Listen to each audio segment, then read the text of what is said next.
안녕하십니까 여러분, 제가 안둥이 사이다 박준입니다. 자, 새해 맞고 첫 방송입니다. 시청자 여러분, 새해 복 많이 받으시기 바랍니다.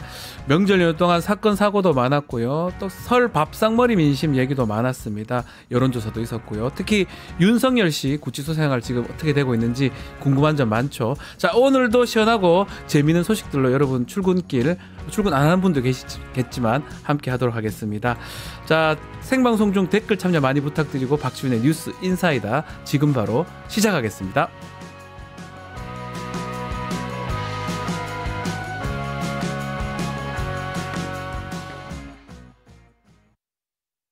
유튜브 구독하고 실시간 채팅과 댓글을 남기시면 매일매일 7,000TTCO를 드립니다.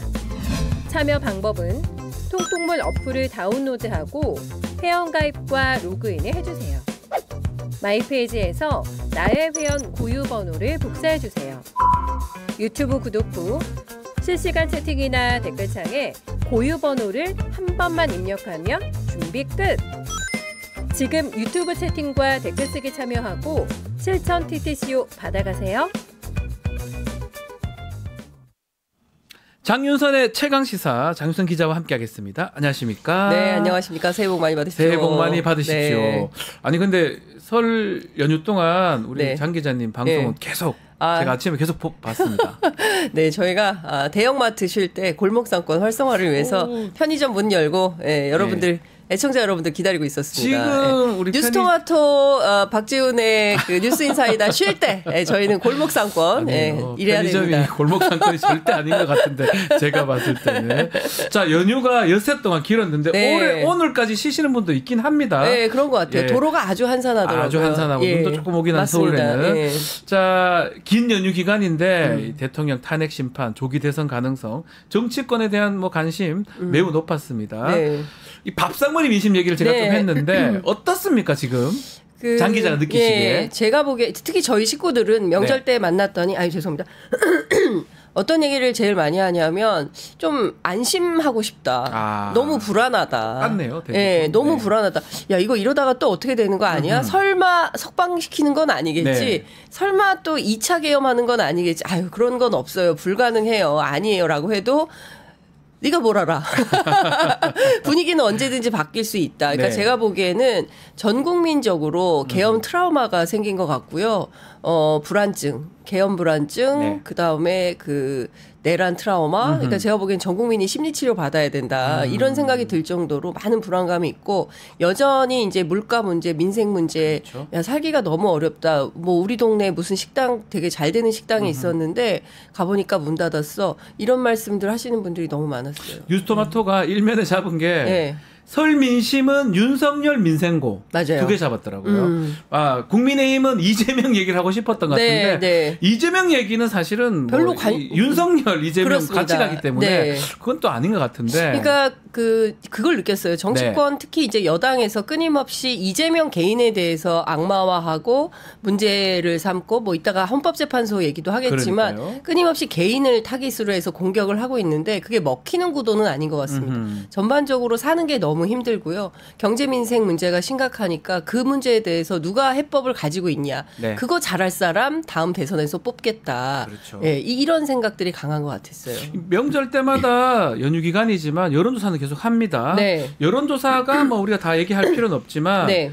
이 많은 여론조사가 대부분 양측 진영이 대부분 딱 결집하는 모양새 이게 보이거든요. 네네. 예전에 초창기 내란 때 12월 3일 그때보다는 지금은 조금 더 결집하는 양쪽으로. 맞습니다. 예. 어떻게 보고 계십니까? 그러니까 양쪽이 결집하는 현상은 네. 이제 대선이 다가왔음을 대선이 임박했음을 조기 대선이다, 이제. 그렇습니다. 예. 이제 파면이 2월 말에서 3월 안에 정리가 되면 그 다음에는 바로 대선인데 아시는 것처럼 총선은 회고 투표고 대선은 전망 투표입니다. 그러니까 지금 살기도 너무 힘들고 외교적으로 보면 트럼프 시대인데 우리 정부는 어떤 대안을 가지고 있는 건가? 뭐 이런 부분에 대해서 누가 해법이 있나? 이제 이걸 보는 건데요. 예. 저는 그러니까 각각 각각 진보 보수 그리고 여당 지지 야당 지지 지지자들은 다 모였고 소위 캐스팅 보터라고 하는 중도층 중도가 어떤 선택을 하느냐 이걸 이제 관심 있게 봐야 될 것 같다는 생각이 좀 드는데요. 얼마 전에 경향신문에서 아주 유의미한 중도만 가지고 분석을 한 기사가 있었는데요. 중도층만 놓고 봤을 때 야당 지지냐 여당 지지냐 했을 때 야당 지지가 2배 이상이 많습니다. 예. 특히 정당 지지도에서는 이제 비슷하게 국민의힘 38, 민주당 40 이렇게 나타나지만 중도층 요거 이제 갤럽을 기준으로 한 건데요. 중도 응답자만 따로 별도로 하면 국민의힘이 24, 민주당이 44예요. 44. 예. 그러니까 20%포인트나 더 높게 민주당을 지지하고 있고 그래서 중도만 가지고 다음 대선에서 어느 쪽을 지지하겠냐라고 물었을 때 여당 당선이 27, 야당 당선이 60%입니다. 그러니까 압도적으로 야당 지지가 높다. 중도를 기준으로 봤을 때 그렇습니다. 그렇다는 거죠. 그러니까 중도의 표심, 캐스팅 보터들은 어떤 생각을 하냐면 다음 대선에서 내란 세력에 표를 줄 수는 없어. 그러니까요. 이 결심을 끝냈다. 그러니까 저는 지금이라도 국민의힘이 뭐 보수가 결집하고 있어 우리가 정당 지지도에서 민주당을 뒤집어 엎었어 김문수 노동부 장관이 꼿꼿하게 인사도 안 하고 사과도 안 하니까 그 대선 후보 지지 1위가 나와 와 극으로 한번 싹 가보자 이랬다가는 대선에서 대패한다. 그러니까 여론에 너무 거기에 매몰되어 있는 것 같습니다. 국민의힘이 갤럽이나 뭐 MBS 조사나 자신들은 잘 나온다는 게 있으니까 계속 윤석열하고 같이 가는 그렇습니다. 모양새잖아요. 예. 근데 이 고리를 끊어내지 않으면 그러니까 다가오는 대선에서 상당히 곤란할 거다. 결국은 탄핵이나 뭐 형사재판에서 유죄가 된다면 특히 탄핵이 된다면 그 탄핵당한 대통령을 지지한다는 걸로 되는 거잖아요. 그렇습니다. 이걸 안 끊으면. 예. 그러니까 참 지금 제가 보기에는 조금 전략 수정이 필요해 보인다. 그러니까요. 특히 여당의 유력한 그 주자들 있지 않습니까? 중도만 놓고 분석을 해봤더니 5%가 넘는 사람이 한 명도 없어요. 그러니까 이 갤럽 기준인데 이재명 대표를 지지하는 비율이 중도에서 30 제일 높습니다. 그런데 김문수, 한동훈, 홍준표, 오세훈, 안철수, 이준석, 김동연, 김동연 빼고 유승민 빼고요. 예, 했을 때 한동훈 김문수가 제일 많이 나오는데 4%예요. 5%가 안 돼요. 그러니까 중도에서는 여당 후보들이 아무런 소구력이 없는 거다. 그러니까 제가 보기에는 이 조사 결과표만 가지고 근데 이것은 최근에 뭐 MBC 조사, SBS 조사, KBS 조사에서도 비슷한 흐름을 나타냅니다. 그러니까 전체적으로는 김문수 노동부 장관에 대한 그 지지도가 높게 나오지만 다 털어내고 중도만 별건으로 따로 취합을 해보면 별로 소구력이 없다는 거예요. 그러면 여기에서 어쨌든 대한민국 전반적으로 이제 대선은 2에서 7% 싸움이다. 그러니까 앞으로 10% 넘는 선거는 없다라고 하면 2에서 7% 차이에서 어느 방향의 그 방점을 찍고 선거 전략, 캠페인 전략을 짤 거냐. 결국은 중도거든요. 그럼 중도 표심이 이렇게 나오는데 계속 이 방향으로 갈 거냐? 제가 보기엔 내부에서부터 새로운 방향의 전환이 필요하다는 목소리가 나올 것 같습니다. 약간 착시 현상 때문에 뭔가 매몰되는 모양새인데 그게 다 윤석열 지금 때문인데요. 윤석열은 지금 서울 구치소에서 명절을 보냈습니다.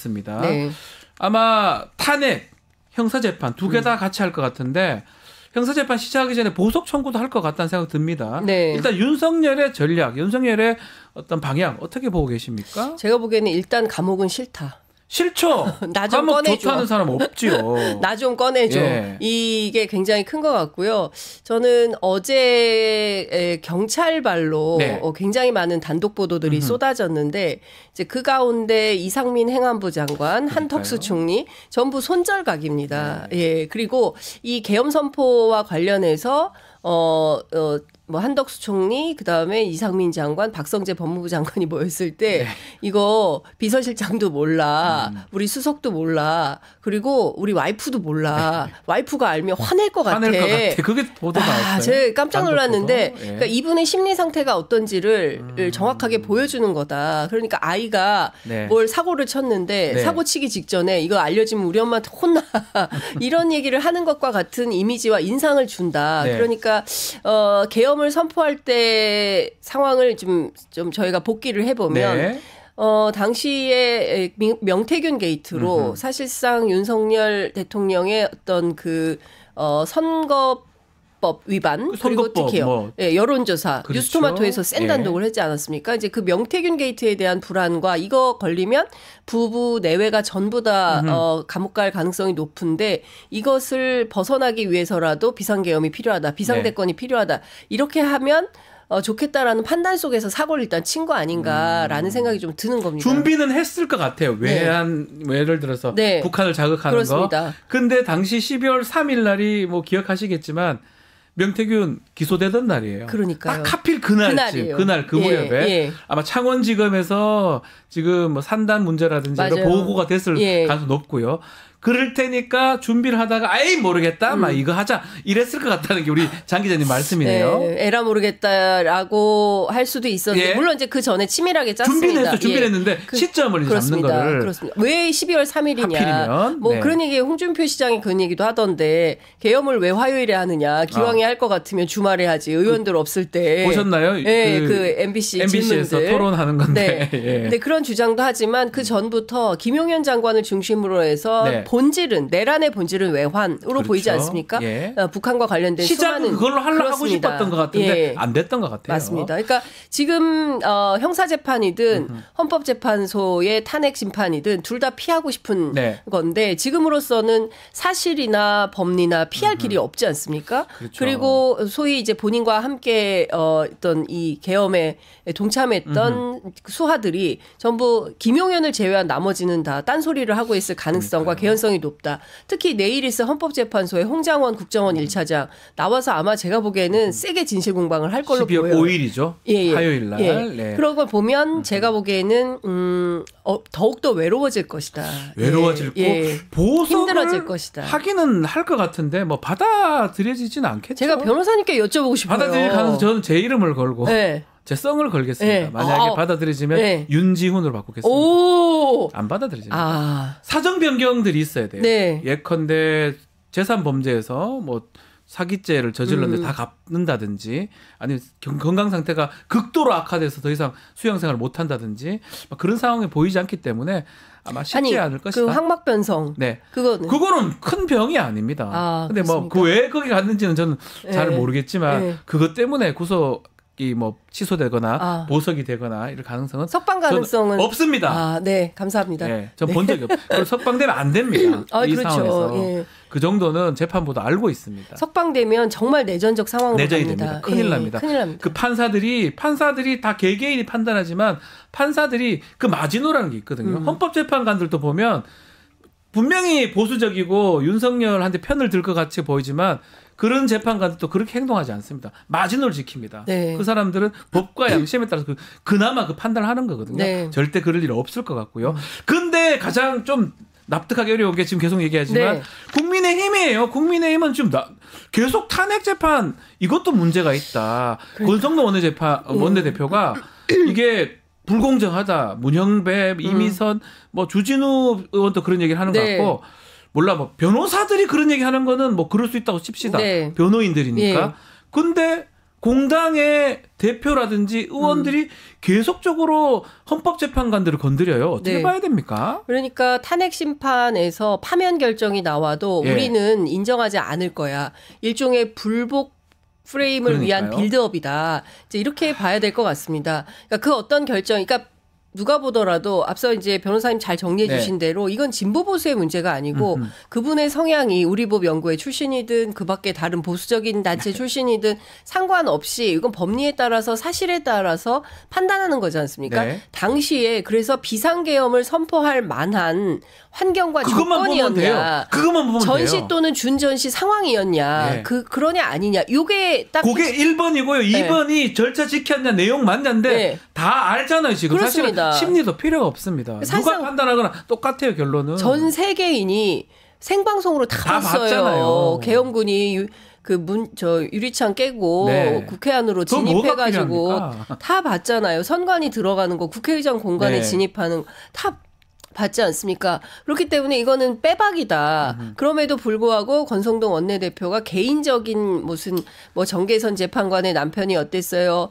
이미선 재판관이 진보적이에요. 그다음에 네. 뭐 저 문영배 재판관이 뭐 이재명 대표하고 다 사실도 아닌 내용들을 거짓말을 끄집어내서 계속하고. 우리법 연구회 예. 출신이다. 이 우리법 연구회 출신 우리법 얘기 좀 그만했으면 좋겠어. 그건 뭔 상관이 있습니까? 너무 오래돼서 이제는 우리법이 지루해. 뭔데요? 저는 그게 그게 우리법 뭔데요? 연구하면 안 되는 거예요? 우리법 남의 법이든 말할 말 없으면 네. 우리법 민변. 네. 뭐 제가 뭐 민변 아닌데요. 네. 우리법 출신 중에 보수적인 사람도 많아요. 뭐 그러니까. 말도 안 되는 얘기를 반복하는지 예, 그 저는 출신- 이해가 안 됩니다. 그러니까 사실은. 과거에 무슨 출신 성분 북한입니까? 그러니까요. 출신 성분 따져가지고 그 사람에 대해서 색출하고 어쩌고 하게. 그러니까 제가 보기에는 그런 주장을 하는 것은 결국에는 불복하겠다. 그리고 이거 말고는 별다른 탈출구가 없어 보여요. 국민의힘이. 그러니까 끊임없이 개인을 공격하면서 정당성을 훼손하는 이런 방식의 전략을 짠 거 아닌가. 말씀처럼 국민의힘이 윤석열을 진짜 버릴 수도 없고 데려가는 것도 말을 하지만 논리적이지 않거든요. 맞아요. 예. 앞으로 어떤 선택을 하는 게 맞고 어떻게 선택할 것 같습니까? 제가 보기에는 헌법재판소에서 네. 탄핵 심판 결정이 나오면 그 다음부터는 대선이거든요. 너무 늦거든요. 그러면 근데 그 무렵 어간에 결론을 내리지 안 않을까. 돼요. 그러면 안 되는데요. 그런데 이제 없어요. 그럴 것 방법이 같다는 없어요. 거죠? 예, 그런데 이게 제가 국민의힘 내부 취재해 보면. 네. 정상이 아니라는 겁니다. 그러니까 의총을 해보면 극우 유튜브보다 더 심한 얘기를 의원들이 한다는 거예요. 아하. 그런데 저는 6일간의 연휴가 굉장히 길지 않았습니까? 네. 제가 어제 쭉 전화를 돌려보니까 서울에 있는 국회의원들은 서울과 수도권에 있는 국회의원들이에요. 지역 의원들은 전부 지역에 가 있어요. 그리고 월요일 출근입니다. 예. 그러니까 이러니 저러니 해도 민심을 많이 듣고 올 거예요. 특히 이 계엄 사태, 그리고 이제 헌법재판소 탄핵 심판은 어떻게 되는 거야? 뭐 이런 얘기들을 듣고 올 텐데 그 김상욱 의원 있지 않습니까? 네, 울산이죠. 예, 네. 울산의 김상욱 의원의 얘기를 좀 들었어요. 그랬더니 이 의원이 동네에 갔더니 한 10명 정도는 당신 배신자야. 왜 네. 그랬어? 탄핵에 찬성하면 어떡해? 뭐 이런 비판을 받았지만 100명 정도는 잘했어. 그렇게 해야지. 그럴 것 같아요. 예, 그렇게 얘기를 하고 그다음에 이제 삼척 같은 경우도 굉장히 보수적인 동네 아니겠습니까? 그렇죠. 찐윤, 영동 라인이죠, 우리가. 찐윤이라고 하는 예, 이철규 이철규 의원이 의원. 지역구인데 네. 어제 제가 서울의 소리 이명수 기자 만났거든요. 삼척 출신이에요. 삼척이죠. 삼척 친구들이 그러더래요. 야 명수야. 다음에 너 나오면 네가 나와도 당선될 분위기야. 그 정도로 보수적인 동네에서도 이 계엄 사태에 대해서는 대단히 부정적이고 그러니까요. 이 내란 상황을 빨리 종식하지 않으면 먹고 사는 게 너무 힘들다. 이런 얘기들을 한다는 겁니다. 이게 다만 TK와 TK, 대구경북. TK 예. 다녀오셨죠? 이번에 못 갔습니다. 못 갔어요? 눈이 왔어. 네, TK만 예. 좀 제외하면 나머지 PK도 상당히 흔들리고 있다. 그러니까 이번 대선 전략을 진짜 윤석열 중심으로 갈 거야라고 하면 국민의힘은 대패다. 예, 이런 판단이 벌써부터 드는 겁니다. 이게 이런 어떤 미래 어떤 전략이 보이는에도 불구하고 네. TK나 또 TK에 대부분 많은 의원들이 있다 보니까 윤석열 보이하는 뭐 그런 모습으로 가고 윤석열은 또 편지 쓰면서 옥중 정치 같은 거 네. 하는 느낌도 들거든요. 그렇습니다. 어떻게 보십니까? 이게 지금 접견 같은 것도 지금 가능하니까 오늘부터 네. 예. 뭐 국민의힘 의원들이 접견도 간다고 하던데 네. 갈까요 정말로? 권성동 의원이 조용히 다녀오겠다는 거고요. 정작 부인인 김건희 여사는 가지 않겠다는 거고요. 저는 이런 건 처음 봤습니다. 어떤 사건이 터지면 면회 일본으로 가는 건 가족이거든요. 가족이 가야죠. 그 어떤 상황이어도 가족이 먼저 면회를 가는데 가족은 가지 않고 지인들이 먼저 가는 이런 상황이 되는 거고 실제로 연휴 기간에 네. 면회가 불어됨에도 불구하고 윤상현 의원과 원외 지역위원장들이 가서 일종의 언론 상대 퍼포먼스를 했어요. 네. 그 사람들 왜 그러느냐? 핵심은 저는 물망초 작전이다. 물망초? 예, 나를 잊지 마세요. 야, 나를 잊지 마세요. 예, 윤석열이 포기했나 그 안에 있어요. 하시네요. 예. 이게 무슨 얘기냐면 자기 정치를 하는 거죠. 국민의힘이 왜 이렇게 극우적으로 주장을 할까? 국민의힘 안에 정광훈 세력의 일정 정도 포션이 있는 겁니다. 그러니까 상당히 존재론적 고민이 될 것 같은데요. 경선을 통과하려면 이 극우표가 필요해요. 필요하다. 그러니까 뭐 부정선거도 얘기하고 막 이렇게 하는 겁니다. 근데 경선을 통과하면 본선에서는 이런 극우적 판단으로는 통과하기가 어렵거든요. 그때부터는 스탠스의 바뀌고. 변화를 주겠죠. 그래서 저는 국민의힘이 2단계 전략을 쓸 거다. 1단계 경선에서는 극우로 갔다가 2단계 때는 입장을 바꿀 텐데 근데 그 기간이 너무 짧아요. 그러니까 만약에 60일밖에. 우리 기억나지만 대선 준비하려면 거의 1년 걸리거든요. 맞습니다. 그러면서 전략을 짜고 뭐 바꾸고 수정하는데 60일 안에 대선을 치러야 됩니다. 네, 이제는 맞아요. 만약에 탄핵 예상 시점은 저는 2월 중순에 13일 그때 잡혀 있는 날이 종결된다면 오. 2월 말에 3월 초에 탄핵 오. 결과 나옵니다. 네. 그럼 2달 안이니까 4월 달에 네. 대선을 치러야 돼요. 이야. 그 사이에 뭘 어떻게 바꿀? 그러니까 이건 너무 늦는 거 아닙니까? 그 많이 늦죠. 많이 와. 늦는데, 그러니까 얼마나 고민스럽겠습니까? 그렇다고 해서 버릴 수도 없지 않습니까? 지금까지 해놓은 얘기가 너무 많은 거예요. 야. 지금까지 자기들이 주장하고 했던 얘기가 너무 많은데, 그런데 그 얘기를 합니다. 국민의힘 주변에서는 우린 그럴 수 있어. 왜냐하면 우린 그런 정당이거든. 아니 근데 그게 국민의힘의 뭐 지지자들은 네. 뭐 모르겠지만 중도층은 다 기억하고 다 알고 아, 있거든요. 그럼요. 예. 윤석열 이제 연애 간다고 권성동 이제 간다고 하면 예. 뭐 갈지 안 갈지 모르. 근데 권성동이 인간적으로 친한 건 맞아요. 아니래요. 저도 이제 저도 주변. 알기로는 예. 많이 멀어졌다고 들었었는데. 네. 아니, 그 원래 그 기수 차이가, 연수원은 기수 차이가 되게 한참 중요하고. 나죠. 둘이가 나이는 동갑인데 예. 기수 차이가 한쪽은 엄청 늦게 됐고 네. 한쪽이 정상으로 그러니까. 일찍 됐어요. 예, 예.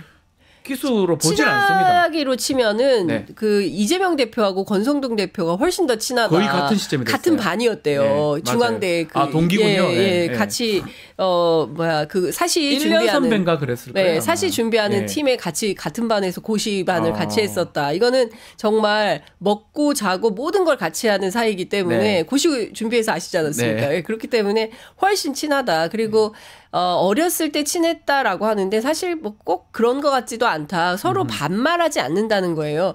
뭐 내 친구라고 하면 적어도 사석에서는 반말을 해야 되는데 네. 사석에서조차도 반말하는 사이는 아니다. 그래서 굉장히 친한 친구다 이렇게 보기는 어렵다. 내 친구 윤석열 이건 아니다. 정치권에서는 그런 얘기가 나옵니다. 그냥 하는 소리일 가능성도 있고 갈지 네. 안 갈지 그것도 한번 지켜봐야 될 것 같습니다. 네. 자, 민주당 얘기도 좀 해보겠습니다. 네. 민주당 이재명 대표는 문재인 전 대통령 만났었고요. 네. 자, 지금 또 다른 또 연휴간의 얘기가 두 사람 만남도 만남이지만 네. 문재인 전 대통령이 좀 포용해달라. 네. 또 통합해달라라고 하면서 뭐 김경수 전 지사라든지 몇몇을 언급하면서 좀 논란이 되고 있고 어떻게 보십니까? 제가 어제 이거 취재 세게 네. 했어요. 예. 그 얘기 좀 해주시면 좋을 것 같습니다. 근데 어제 갑자기 그 김경수 네. 지사가 SNS에 페이스북에 글을 썼더라고요. 예, 글을 썼는데 네. 과거의 매듭을 풀고 함께 미래로 갑시다. 네. 크게 하나 되어 이기는 길. 근데 그 앞단에서도 그 이제 노무현 재단에서 강의한 게 있었는데요. 네. 그때보다는 더 센 발언이 나온 거거든요. 그러니까 물론 네 가지 이 조건을 걸어서 이거 뭐지? 첫 번째가 뭐냐면 2022년 대선 이후 치러진 지방선거 총선 과정에서 네. 치욕스러워하며 당에서 멀어지거나 떠나신 분들 이분들에게 진심으로 사과하고 기꺼이 돌아오실 수 있도록 해야 합니다. 그리고 두 번째는 노무현 전 대통령을 모욕하고 문재인 전 대통령을 일방적으로 폄훼했던 언행들에 대해서 발언 당사자의 반성과 사과는 물론 당 차원의 재발 방지 노력이 필요합니다. 네. 그리고 세 번째는 대선 패배의 책임을 당내에서 서로에게 전가하는 모습은 옳지도 바람직하지도 않습니다. 윤석열 정권 탄생은 우리 모두가 아프게 책임져야 할 일입니다. 뭐 이제 등등의 얘기를 했어요. 첫 번째 제가 이거를 쭉 취재를 했더니 예. 정치권 안에서는 이건 김경수의 언어가 아닌 것 같다. 누가 대신 써준 거 아니냐. 대신 써준 걸 왜냐하면 수도 있다. 평소에 그 김경수는 굉장히 온화하고 그리고 이렇게 거친 언사 특히 뭐 치욕 뭐 이런 단어 잘 안 쓴다. 그러니까요. 근데 이거는 김경수의 언어가 아닌 것 같다. 관련해서 제가 그래서 김경수 캠프에 취재를 했어요. 네. 그랬더니 본인이 직접 쓴 게 맞다. 본인이 직접 쓴 게 맞고 그리고 독일에서 들어올 때부터 작정했다. 대선을 위한 대선 출마 본격 행보를 앞두고 던진 메시지다. 예. 그리고 김경수가 많이 독해졌다. 독해졌다. 예, 예전의 네. 김경수라고 생각하면 안 된다. 그리고 이것은 무슨 얘기냐면 선한 권력 의지가 충만해졌다는 뜻이다. 무슨 얘기냐? 그래서 대선 출마합니까? 가능성 몇 프로? 100%. 출마 무조건 하겠다 이 뜻이네요. 이거는 출마 100%다. 이렇게 얘기를 합니다. 이거는 캠프 핵심 관계자가 이런 얘기를 해줬는데요. 근데 주변에서는 어떤 얘기들이 나오냐면 일단은 김경수라는 사람이 이번 대선을 망칠 사람은 절대로 아니다. 그러니까 일정 정도 이재명 대표의 보완제 역할을 할 수는 있어도 내가 꼭 이번에 할 거야. 그래서 이 판이 뭐 엉클어지더라도 내 출마를 위해서 뭐든지 하겠어. 이런 사람은 절대로 아니다. 그래서 특히나 지금 내란 세력과 싸우고 있고 이 내란이 종식되지도 않았는데 자기 욕심 때문에 자기 정치를 위해서 그 상황을 흐트러뜨릴 그런 수준은 아니다. 네. 이래서 어떤 얘기가 핵심적으로 나오냐면요. 문재인 대통령이 말한 통합과 포용을 위해서 친문 진영에서 일정 정도의 그러니까 뭔가 그 통합하는 그런 노력이 필요한 거 아니냐라는 차원에서 냈다. 근데 그렇게 보기에는 너무 세다. 세죠. 그렇죠? 너무 세다. 왜 이렇게 낸 거냐. 그래서 사실은 친명 진영에서는 굉장히 거칠게 나간 사람들이 다 그 비판을 사람 하고 지금 있습니다. 새미래당 만드는 사람들 아니에요? 그렇습니다. 그리고 여기서 그러면 누굴 얘기하는 거냐. 치욕스러워하면서 당에서 누구예요? 떠난 사람 이낙연 누구냐. 뭐 등등 아닌가요? 아니 이낙연이냐 저도 물어봤습니다. 맞아요? 그랬더니 이낙연은 아니라고 하고요. 임종석, 전해철, 홍영표, 박광원 이런 얘기들이 나오고 그분들이 있고요. 민주당 있잖아요 지금. 아니 근데 민주당에 있긴 하는데 총선 과정에서 이제 뭡니까 선택을 못 받았다. 예, 뭐 이런. 근데 이제 그 친명계에서는 또 어제 굉장히 발끈하면서 네. 어떤 얘기를 하냐면. 아니 이분들 다 경선에서 탈락한 거다. 경선에서 탈락했는데. 전해철 제가 알기로는 양문서가 떨어진 거 아니에요? 예, 경선에서 탈락해놓고 무슨 말이 맞냐. 우리도 네. 다 경선했다. 그리고 이제 친문을 하다가 친명으로 이제 친명 지도부에서 일하거나 이런 분들도 네. 계시잖아요. 이런 분들이 그렇죠. 제일 나도 경선했어. 경선을 통해서 이제 올라온 건데 뭐가 문제야. 그래서 일단 이번 메시지에 대해서는 그 뜻은 잘 알겠지만 너무 거칠었다. 그리고 너무 격하게 스텝을 밟았다. 예, 이런 얘기들이 나오고 있습니다. 전반적으로는 그 친문 친명 네. 갑자기 격하게 격돌하는 거 아니냐라고 우려하는 시선들이 실제로 당 안에 있는 거는 사실인데요. 네. 그 내부에서는 민주당의 원로들도 계시고 하시잖아요. 잘 정리될 거다. 좀만 기다려 보세요라고 이야기들도 하고 있습니다. 알겠습니다. 네. 야, 김경수 전 지사 정확하게 또 우리 장 기자님 취재까지 해주셨습니다. 확실한 거는 지금 민주당 떠나질 않았습니다. 그 사람들이. 네. 경선 통해서 떨어진 사람들이고 떠난 사람들은 이낙연, 조홍천 제가 얘기해볼까 서른 뭐 이런 사람들 새미래당인 그거 다 떨어졌어요. 네. 그러니까 자기 능력으로 되진 않는 사람 아닙니까? 네. 제 생각엔 그렇습니다. 알겠습니다. 자, 오늘 최강시사는 여기서 마무리하겠습니다. 장윤선 기자와 함께했습니다. 감사합니다. 네, 감사합니다.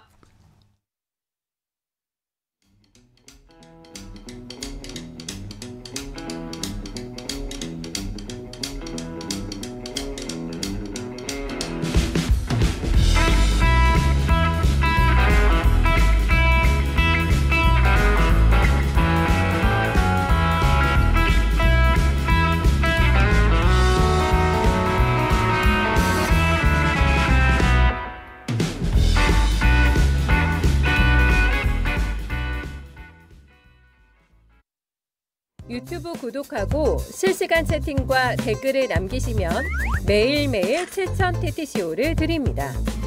참여 방법은 통통물 어플을 다운로드하고 회원가입과 로그인을 해주세요. 마이페이지에서 나의 회원 고유 번호를 복사해주세요. 유튜브 구독 후 실시간 채팅이나 댓글창에 고유 번호를 한 번만 입력하면 준비 끝! 지금 유튜브 채팅과 댓글 쓰기 참여하고 7,000TTCO 받아가세요. 배페촉 배상훈 프로파일러와 함께하겠습니다. 안녕하십니까? 안녕하세요. 네. 명절 연휴 잘 보냈습니까? 예, 뭐 잘 떠나보냈습니다. 네. 떠나보냈다고요? 자, 명절 연휴를 구치소에서 보내고 있는 윤석열 이야기 좀 나눠보겠는데 수감자들 연휴 동안은 뭐 합니까? 떡도 먹고 일합니까? 인간한테 가장 의식주인데 어차피 거기서 바꿀 수 있는 거는 식이죠. 식. 그래서 특식이 좀 그래서 말하자면 뭐 예. 떡국 나오고 아하. 소고기 떡국에 뭐 이런 거. 근데 뭐 그런 거밖에 못하죠. 왜냐하면 다른 부분들은 예전 같으면은 소위 범털이라고 해서 네. 뭐 어떻게도 주고 그랬는데 요새는 댓글 달리고 그러면 난리 나거든요. 네. 그러니까 논란을 야기시키지 못하는 것 같아요. 그래서 딱히 뭐 대통령이라고 처우가 좋지는 좀 애매해요. 그러면 그냥 일반 재소자, 미결 수용자들하고 같이 떡국은 먹긴 한데 뭔가 뭐 다른 뭔가는 없을 것이다. 그러기는 좀 애매하죠. 서울구치소에서. 예. 식단 보니까 뭐 떡국이 나오긴 나왔더라고요. 당연히 뭐. 오히려 네. 들뜬 기분을 좀 억제하는 게 그 교정 당국의 좀 왜냐하면 명절이기 때문에 재수들도 마찬가지입니다. 네. 들뜬 기분이면 사고가 날 수 있거든요. 사고 나죠. 그래서 네. 근데 이제 현직 대통령이니까 좀 그런 부분이 있겠죠. 네. 예. 지금 어떤 정치 관계자가 전한 소식에 따르면 윤석열 계속 성경책을 보고 있다고 하는데 글쎄요, 이 성경책 친분 있는 목사가 뭐 줬다 부탁을 했다고 하는데 저는 좀 의외거든요. 뭔가 무서우게 이미지가 글쎄 나니까 주역을 차라리 뭐 다른 거 제 개인적 생각이긴 한데 네. 왜 성경책을 보고 있을까요? 예전에 그 보통 정치범 양심수들이 많이 본 책들이 성경인데요. 아, 성경이요. 문제는 누구의 성경이 중요합니다. 아, 누가 사인한. 누가 사인한. 예전에는 함석헌 선생이라든가 아하. 아니면 뭐 예. 저기 그 유명한 목사님이 문익환. 문익환 목사님 사인한 네. 그러니까 누구의 그 성경인데 이게 좀 묘한 게 네. 그럼 사실은 전 목사님이 사인한 거 들어야 되잖아요. 네. 정광훈 목사. 예. 예. 근데 이게 지금 김진홍 목사가 사인한 게 들어왔다는 얘기예요. 지금 다른가요? 나오는 얘기가 어허. 김진홍 파와 정광훈 파가 나눠져 있다고 지금 아하. 얘기하고 있는 상태에서 예. 지금 어쨌든 세간의 말이 그렇습니다. 왜냐하면 거기도 파가 나눠져 여의도파, 광화문파 나눠졌다고 하니까 그러겠죠. 예. 그게 좀 애매한 부분이. 그래서 중요한 건 정치인들은 네. 성경책 누구의 성경책이 중요하냐. 이게 예전에 그 정치인들이 삼국지 들여서 보고, 그러니까요. 그렇죠. 뭐 탈무드 보고, 예. 뭐 수양록 보고, 어떤 분은 목심서 보고, 목민심서. 다 예. 솔직히 우리가 말하는 다 뺑기거든요. 쉽게 아이고 말하면. 뭐 트릭이다. 트릭이죠. 그냥 보긴 보겠죠. 보긴 보겠죠. 근데 이제 보겠죠. 그걸 가슴에 안고 예. 정치적 행위죠. 행위죠. 그러니까 그걸 보고 있다. 이렇게. 그것도 뭐 틀린 얘기는 아닌데 뭐 잘못된 문제는 아닌데 그걸로 정치하시면 되는 거니까 네. 조금 낯설다. 낯설다. 예, 예. 자, 배프가 우리 계속 말씀하셨던 부분이 이제 구금이 되면 좀 불안해하다가 어느 정도 안정기에 지금 다다를 수 있다. 며칠 지금 한 10일 정도 예. 왔다 갔다 하지만 지났거든요. 수감된 지. 예, 그렇죠. 지금 어떤 마음 상태 어떻다고 보십니까? 처음에는 뭐 대부분은 범털들은 네. 공간적 공황이 생기는 아. 거고요. 초기는 그러다가 이제 그러면 계속 이제 변호사한테 들어오라고 합니다. 그러니까 변호사가 아마 이게 가능했는지 몰라도 그 연휴간에 변호사 접견 계속했다고 제가 얘기를 들었거든요. 들어오면 네. 그 접견실 큰 데서 아하. 그러니까 그냥 변호사의 딴 일하고 자기는 여기 쉬고 그럴 있을 수도 거 있겠네요. 아닙니까? 네. 그러니까 왜냐하면 그게 그런 걸 못 견디거든요. 근데 시간이 좀 지나면 그것도 사실은 좀 뜨해지고요. 네. 부정 단계에서 긍정 단계로 이게 그 공간에 친해지는 상황이 공간에. 되는 거죠. 사람이 신기한 게 저도 변호사 접견을 가보면 하루 이튿날은 되게 뭐 정신을 그렇죠, 예. 못 차리다가 3, 4일도 별로 안 좋아요. 근데 한 일주일이나 10일 정도 지나가면 되게 평온해지더라고요. 그렇죠. 왜냐하면 예. 사실 보통 이런 분들이 외부의 어떤 정보를 많이 하면 그때는 그게 정상이라고 생각했는데 어떻게 보면 어느 순간 지나면은 외부의 간섭이 없어지면 오히려 편한 단계가 와요. 네. 물론 그게 이제 오래되진 않지만은 특히 이제 제가 막 의존성 장애가 있는 분 같은 경우는 네. 거기에 묶여 있다가 일종의 해방감 같은 걸 느낀다는 거예요. 이 여사님한테 이제 해방감을 느끼시는 거죠. 사실은. 그럴 수도 있겠네요. 네. 왜냐하면 계속 말씀하시잖아요. 여사님이 뭐 계속 여사님이라 그래도 죄송합니다. 어쨌든 김건희 씨가 계속 말씀하시잖아요. 근데 그것이 떨어지면은 일종의 이유기, 젖대는 형태가 나타나 그 다음에는 사실 이거 인간의 심리는 이게 기본적인 겁니다. 조금 그걸 갈망하다가 붙었다가 좀 이제 거기서부터 독립되는 어떤 단계가 된다고 하면은 사실 대통령의 지금 상태는 오히려 마음이 편한 단계일 수도 편할 있다. 수도 네. 있겠다. 근데 그거를 바깥에 보는 용납 못하지 않나요? 아하, 그렇죠. 지금 묘한 갈등이 생길 수 있다라고 하는 거죠. 특이하네요. 네. 근데 이제 일각에서도 이런 얘기도 있습니다. 가장 이제 중요한 거는 뭐 탄핵이라든지 네. 자신 행사 재판인데 그 안에 있다 보니까 변호인들만 접견이 가능하고 뭐 그렇죠. 앞으로 이제 일반인 접견도 가능하지만 뭐 하루에 한 명밖에 못 보고 그렇죠, 예. 하루에 한 접견밖에 안 되기 때문에 그렇기 때문에 아니 공범들이나 같이 했던 사람들하고 김용현하고 그 탄핵 재판 가가지고 심판 가서 잘 안 맞죠. 안 맞잖아요. 이게 뭐 의심이 갈 것 같아요. 아 이상민이가 딴소리하면 어떡하지? 뭐 이런 생각들을 하지 않을까요? 그게 뭐 아시다시피 죄수의 네. 딜레마죠. 네네네. 분리돼 있으면은 네. 못 믿죠. 눈을 딱 보고 얘기했다가 전원 정치가 되면은 그러니까요. 이게 말을 전원하는 사람이 제대로 해주는 건가? 이런 느낌들. 네. 그 의심이 의심을 낳는 거죠. 실제로 그러려고 가둬두는 거죠. 사실은 공범을. 네. 예. 그래서 사실은 지금 좀 묘한 상태가 나오는 걸 아시겠지만은 지금 나오는 김용현한테 네. 이상민한테 다른 얘기가 지금 나오잖아요. 김용현만 네. 윤석열 편을 들어요. 그날 그렇죠. 재판 과정에서만 네. 편을 들어줬고 특히 이상민, 한덕수 다 다른 얘기를 하고 딴 있습니다. 얘기, 자기 살 길 찾죠. 예, 국무회의 뭐 왜냐하면 다른 얘기를 합니다. 이게 뭐 국무 요건도 안 됐다는 예, 예, 얘기도 예, 하고 예. 사실은 나는 반대했다는 얘기도 하고 막 그러잖아요. 지도 살아야 예. 되니까. 근데 김용현은 뭐라 그랬어요? 예. 찬성한 사람이 있다고 그러니까요. 하잖아요. 이거 뭐 안 맞잖아요. 이래 되면. 이상민이 찬성했다는 얘기인데 예. 나는 반대했는데 이렇게 해버리면은 그러니까 이게 서로 살 길을 모색하는 과정에서 예. 그 두려움과 배신에 대한 것들이 복합적으로 왔다 갔다 하는 상태가 반복된다. 네. 왜냐하면 특히 이런 의존형 장애를 가지고 계신 분이 벗어났을 때는 특히 이런 의심병이 많이 든다. 아하. 지금 상태는 거기서 계속 왔다 갔다 하실 것 약간 같아요. 불안하긴 하겠네요. 당연하죠. 이 말씀대로는 김건희한테 떨어져 있기 때문에 약간 자유로우면서도 자신들의 친구나 자기가 믿던 참모들이 혹시나 배신할까봐 배신할까 그 불안감 두 가지 양가 감정이 존재하고 있겠네요. 그래서 거기서 이제 극단적인 것이 더 큰 거죠. 아하. 왜냐하면 극단적으로 예. 추종하는 세력들을 더 신뢰할 수밖에 없는 겁니다. 그래서 아마도 편지를 쓰는 것 같아요. 그렇죠. 계속 설 그러는 연휴 전에도 메시지를 남겼어요. 네. 그러면서 뭐 국민들한테 보낸다고 하지만 보니까 국민보다는 지지자한테 보내는 모양새로 보이는데 이렇게 옥중 서신 정치 어떻게 보십니까, 베프님? 근데 사실 뭐 딱히 적절하진 않죠. 네. 그렇지만은 본인의 생존을 위해서 하는 거에 대한 어떤 그 선에서는 본인이 합리적 선택을 했다고 보는데 문제는 그겁니다. 이것이 나타내고 있는 정치적 후과가 어떻게 될 것이냐. 그게 가장 큰 거 아니겠습니까? 정치적 후과를 누가 어떻게 네. 믿어줄 거냐. 그러니까요. 누가 전해주느냐에 따라서 사실은 지금 묘한 상태가 되는 거는 윤상현의 포지션이 애매해요. 윤상현 의원. 네. 지금 들리는 얘기로는 네. 딴 길을 걸었다는 얘기도 있고 막 그런 얘기 있어갖고 예. 좀 애매해요. 음흠. 그 성경책도 누구의 성경책이라는 얘기도 나오는 네. 거고 그것도 김 그런 목사. 그렇죠. 예. 네. 그런 부분 때문에 사실은 조금 길이 달라지는 것이 아니냐. 음흠. 그래서 서신 정치라는 이런 것들은 그게 참 단점이죠. 네.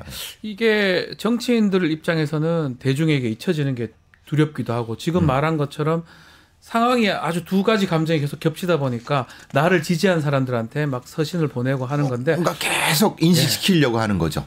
박근혜 전 대통령 그때 기억해 보면 편지를 안 썼던 것 같거든요. 그러니까요. 여기 좀 달라요. 왜냐하면은 예.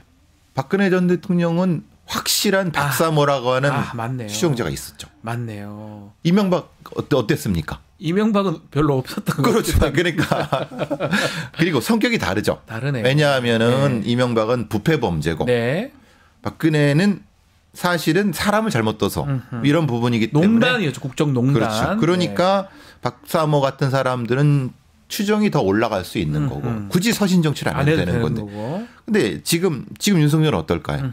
해야죠. 그럼 윤석열이 계속 서신을 낼까요? 어떻게 보십니까? 근데 이제 그 서신을 내는 것도 예. 부정적일 수가 있죠. 왜냐하면 서신이 일관돼야 되는 거니까. 근데 그 부분이 좀 걱정이 되는 건 그겁니다. 네. 특정한 어떤 집단들한테 계속 자극을 준다고 하면은 네. 더 극단적으로 될 것 같은 생각이 들어서 근데 계속 주기적으로 낼 건 같습니다. 계속 할 것이다. 네, 네. 자, 오늘부터 접견은 가능합니다, 윤석열. 좀 전에 우리 베프님께 짚어주셨는데 가족이 제일 먼저 가야 되는데 원래 그렇죠. 네. 원래 가죠. 네. 가족이 뭐 매일 가는 가족들도 있어요. 네. 서울구치소 뭐 네. 그 멀지도 않을 뿐더러 우리 베프님이 보시기에는 김건희 씨는 안 간다고 우리 보시는 거군요. 예. 왜냐하면 안 간다고 했던 것 같기도 아니 하고. 윤석열 대통령은 윤석열 씨 같은 경우는 네. 좀 오라고 하겠죠. 음흠. 근데 자기 정치를 바라는 김건희 씨가 갈까요? 아, 좀 모양이 빠지지 않나요? 그래서 네, 왜냐하면 지금 소위 말하는 극단주의자에 포섭돼 있는 네. 포집돼 있는 대통령의 모습을 김건희 씨가 바랄까요? 아, 바라지 않는. 사실은 그래서 좀 애매한 부분이 있는 거예요. 가지 않는 게 못 가는 게 아니고 지금 건강 상태 별로 안 좋아서 못 간다 이런 얘기도 있지만 그게 아니고 베프님 보시기에는 이 전략적으로 정무적으로 네. 안 가는 게 맞다고 안 가는 본인이 게 판단할 맞다고 것이다. 본인은 판단할 거죠. 아, 근데 이제 석동현 변호사나 그 변호인 측에서는 상당히 건강이 안 좋다 이런 얘기는 하거든요. 아니 안 가는 이유를 대야 되잖아요. 아니 몸져 누워 계신데 어떻게 가겠습니까? 네네네네. 근데 건강하시면 가야죠. 그러니까 핑계를 대는 것이 아닐까. 물론 이렇게 하는 것도 하나의 정치 행위일 수 있죠. 네. 왜냐하면 아시다시피 김건희 씨는 많은 분이 아시겠지만 통일 대통령을 꿈꾸셨던 분 아닌가요? 네, 뭐 본인이 이제 본인 주장이시지만, 주장이긴 하지만, 네, 뭐 녹음에 나왔던 내용이긴 한데 그 이 건강 상태가 뭐 많이 안 좋은 겁니까? 아니면 뭐 좋은 것도 이상하죠. 사실 이 상황에서 몸이 엄청 아니라 좋으면 몸이 아니라 마음이 굉장히 그 뭐라고 하나 지속적으로 전화를 많이 하셨던 분이니까 그걸 못 하시면서 이제 왜냐하면 정치 행위를 못 하시잖아요. 네. 그러니까 아니 하실 수는 있겠죠. 근데 예. 전화를 안 받잖아요, 사람들이. 아무도 안 받죠. 그러니까 예. 그러니까 기존의 정치 행위를 못 하시는 것에 대한 일종의 갈등 상태가 아닐까. 그게 몸으로 오지 않았을까라는 생각이 혹시나 김건희 김건희의 정치 행동이라 하는 거는 전화일 겁니다, 아마. 주로 그렇죠. 추측되는 부분인데. 왜냐하면 비아폰도 지급했다고 그렇죠. 하니까. 비아폰도 갔다고 하니까 지금 김건희 전화를 받는 정치인이나 받는 사람들이 얼마나 있을까요? 거의 없다고 봐야 되겠죠. 그런데 이제 그렇죠. 본인도 안 할 거고. 본인도 안 할 거고 그렇지만은 무엇인가를 도모하기는 계속 할 것 같습니다. 이분의 성격상 절대 가만히 있을 분은 아닌 거고. 네. 그래서 이제 지금의 정중동이 사실은 좀 걱정이 된다는 거죠. 있는 게. 예. 우리 베프님 보시기에는 김건희의 지금 심리 상태는 어떻습니까? 불안한 겁니까? 아니면 뭐가 있을 거라고 보십니까? 보통 이런 분들은 불안함을 느끼지 않습니다. 아, 기본적으로. 예. 선택을 하는 거죠. 아, 지금도 선택의 선택을 영역이라. 그럼 이제 남편을 버릴 것인가 지금 유지할 것인가에 대한 판단을 지금 해야 되지 않습니까? 아, 버립니까? 아니 버린다는 게 그냥 이혼하는 게 아니라 다른 카드를 생각할 수 있는 상황에서 김건희 여사의 그 선택이란 것이 네. 아니 심리적으로 이런 분들은 절대 좌절이라는 건 없습니다. 좌절하지 않습니까? 네, 좌절. 다음 대안을 생각하죠. 다음 와, 근데 정신력은 되게 강하다고 봐야 되겠네요. 오랫동안 단련받은 분들은 예. 어떤 일이 있든지 간에 또 다른 카드를 통해서 나의 국면을 나의 상황을 해결해 간다. 돌파해죠. 와우. 사실 아시다시피 명태균 씨랑 통화한 거 많은 거 보십시오. 네네, 맞습니다. 많은 선택을 본인이 다 했지 않습니까? 아하. 그런데 사실 오늘 나온 얘기가 좀 묘한 어제 오늘 나온 얘기가 묘한 거는 그 부인한테도 얘기 안 했다. 네, 그 부분도 사실 진짜인지 뭐 저도 모르겠어요. 모르겠지만. 근데 만약에 이상민 장관의 말이 맞다면 이 비상계엄이 김건희 씨한테 전혀 몰랐던 상태라고 한다고 하면은 저는 오히려 그게 합리적이라고 생각해요. 왜냐하면 김건희 씨를 지키기 위해서 계엄을 했다는 게 지금의 통설 아니었습니까? 그러니까요. 오히려 근데 김건희 씨를 견제하기 위해서 비상계엄을 했을 수도 있다. 그럴 수도 있다는 거예요? 왜냐하면 윤석열이 김건희를 견제하기 위해서 본인의 존재감을 과시해야 되잖아요. 그래서 근데 같은 맥락입니다. 사실은. 왜냐하면 그래서 좀 애매한 부분이 있어요. 지금 상태로서는 일단 오늘 이제 보도된 게 좀 놀랍습니다. 와이프도 몰라. 알면 화낼 것이야. 네. 라고 이상민이 얘기했던 왜 얘기입니다. 화낼까요? 왜 화낸다고 생각할까요? 정치의 틀을 김건희 씨가 다 짰는데 예. 본인은 거기서 엇나가는 거잖아요. 아. 그러니까 거기서 정확히 이 틀이 나오는 겁니다. 그러니까 주도권을 누가 가지고 있는가가 나오는 거예요. 그러니까요. 그러니까 비상계엄 같은 큰 거를 사실은 김건희 씨와 상의를 했어야 된다는 거잖아요. 근데 나는 안 했다는 거잖아요. 안 했다고 자기 그 이상민 장관한테 당당하게 얘기하잖아요. 네. 근데 그걸 그렇게 얘기해야 될 상황인가요? 아니죠. 아니 자기가 대통령인데 그렇잖아요. 이 상황은 그러니까요. 국가적 대사인데 그러니까 이상하죠. 이 두 분의 심리 상태와 관계를 이해할 수 있는 아하. 중요한 말입니다. 그게 말이 맞든 틀리든 말이 맞든 틀리든 똑같은 그거를 맥락이에요. 자신의 참모 국무위원들한테 이 얘기를 한다는 것 자체가 그렇죠. 아주 두 사람의 관계를 알려주는 포인트다. 이거는 내가 하는 거야라고 얘기하는 거죠. 요건 내가 해. 요건 내가 하는 거죠. 계엄은 내가 하는 거야. 근데 대통령실의 대부분은 누구 사람이죠? 그 김건희 사람이 많다고 보통 많다고 하죠. 얘기를 하죠. 예. 그러니까 이 관계를 얘기할 수 있는 것이 왜 김건희 씨가 그거는 미쳤고 그거 다 없어져야 된다라고 네. 말하는 거랑 맥락이 같다는 거예요. 같을 것이다. 왜냐하면 본인이 짠 어떤 정치 틀이라는 것 속에 다 사실은 말들이라고 네. 생각하면은 이 말은 틀린 얘기가 아니에요. 자, 그 얘기거든요. 지금 민주당에서 디올백 그 관련돼서 영상을 그 추가로 공개를 했는데 그 부분이에요. 김건희의 발언인데 극우도 미쳤고 극우 국자 다 없어져야 된다. 요 표현. 그 누구 중심이라는 거예요.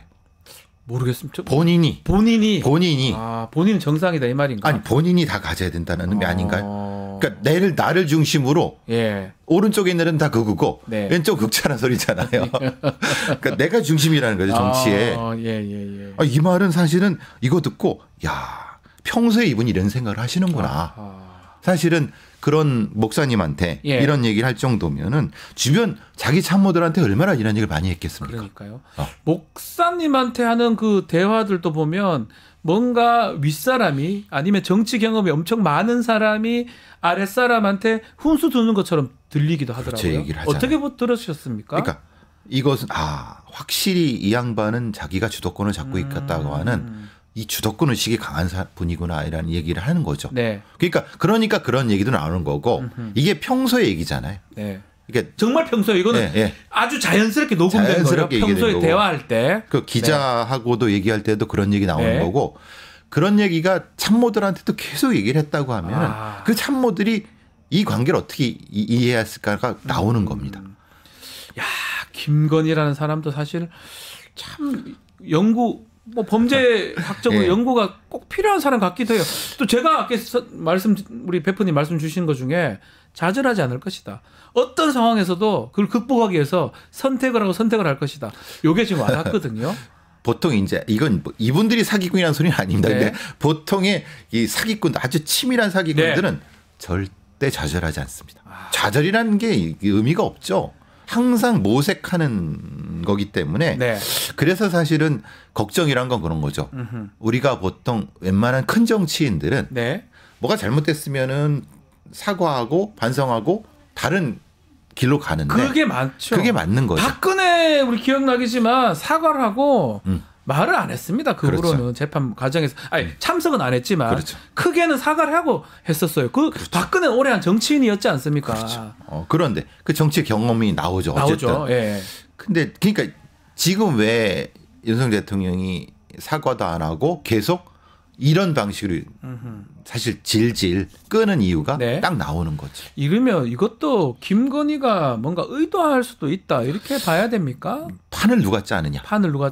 명태균이라는 사람과 왜 같이 어울렸느냐. 사실은 맥락이 같은 사람들 아닙니까? 그렇죠? 이준석이란 분이 명태균을 뭐라고 했어요? 판을 짜는 사람이라고 했어요. 판 짜는 사람. 그러니까 그림을 그리는 사람. 예. 근데 이제 김 여사가 왜 명태균이라는 사람을 중이 썼는가가 금방 나오는 거죠. 네.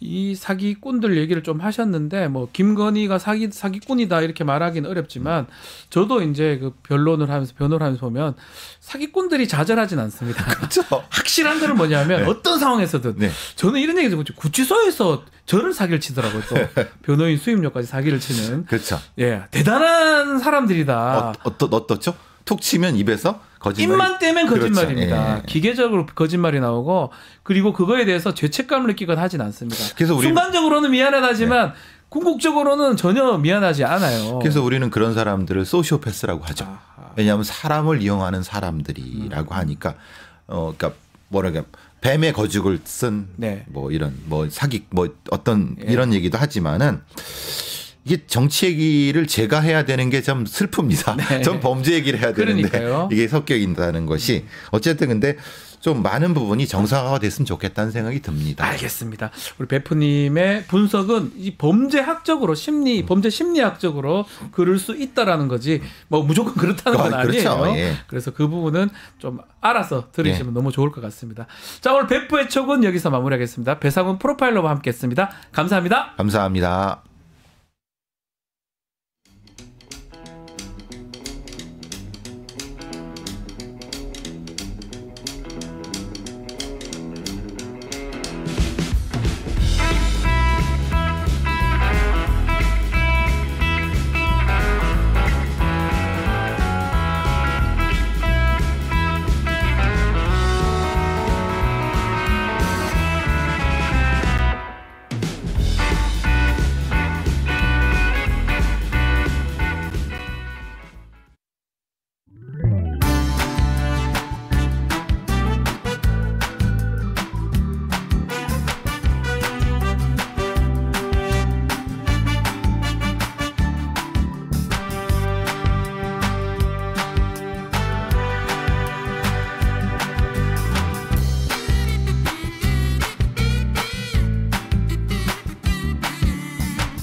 자, 윤석열이 구속 기소가 된 후에 조기 대선의 가능성이 높아지고 있는 상황입니다. 자, 이에 따라서 여야 잠룡들도 움직임이 활발해지는데요. 오늘은 우상호 더불어민주당 전 의원과 이야기 좀 나눠보겠습니다. 안녕하십니까, 의원님? 네, 안녕하세요. 새해 복 많이 받으십시오. 네, 감사합니다. 자, 이 설민심 때문에 여론조사가 많이 쏟아지고 있는데 네. 뭐 눈에 띄는 게 정권 교체냐, 재창출이냐, 요거도 양상을 좀 접점 양상을 보이더라고요. 어떻게 그 여론조사 어떻게 보고 계십니까?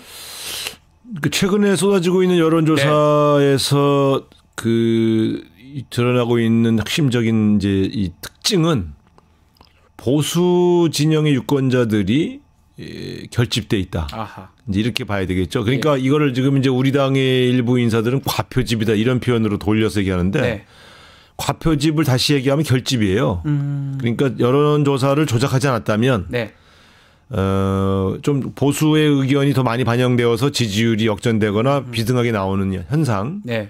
이런 것들은 과거에도 진보 진영도 그런 적이 꽤 있지 않습니까? 그런 측면에서 본다면 진보 진영의 여론조사가 높게 나올 때는 정상적인 것이고 예. 보수 진영의 여론조사가 잘 나오면 과표집이다. 네. 이렇게 표현하는 것은 사실은 되게 적절해 보이는 표현은 아니고요. 결집하고 있다. 결집하고 있다. 그러니까 예를 들면 이런 겁니다. 과거에는 이제 이런 큰 사건이 생기면 예. 보수 진영의 유권자들이 분열됐어요. 이건 잘 하지 못한 일이니 내가 여기서 여론조사에 응하기가 어렵거나 또 지지하지만 지지한다고 말하는 것이 창피해서 말을 안 하거나 네. 아니면 나는 내가 윤석열을 찍었지만 나는 지지하지 않겠어 앞으로. 너무 이 사람들이 잘 못했어. 이렇게 해서 되게 보수 유권자의 의견이 양분됐었거든요. 네. 그런 것들이 이제 진보 진영의 이 말하자면 여론조사가 높게 나오는 하나의 양상이었는데 최근에 보이는 거는 그런 분열이 없다는 거죠.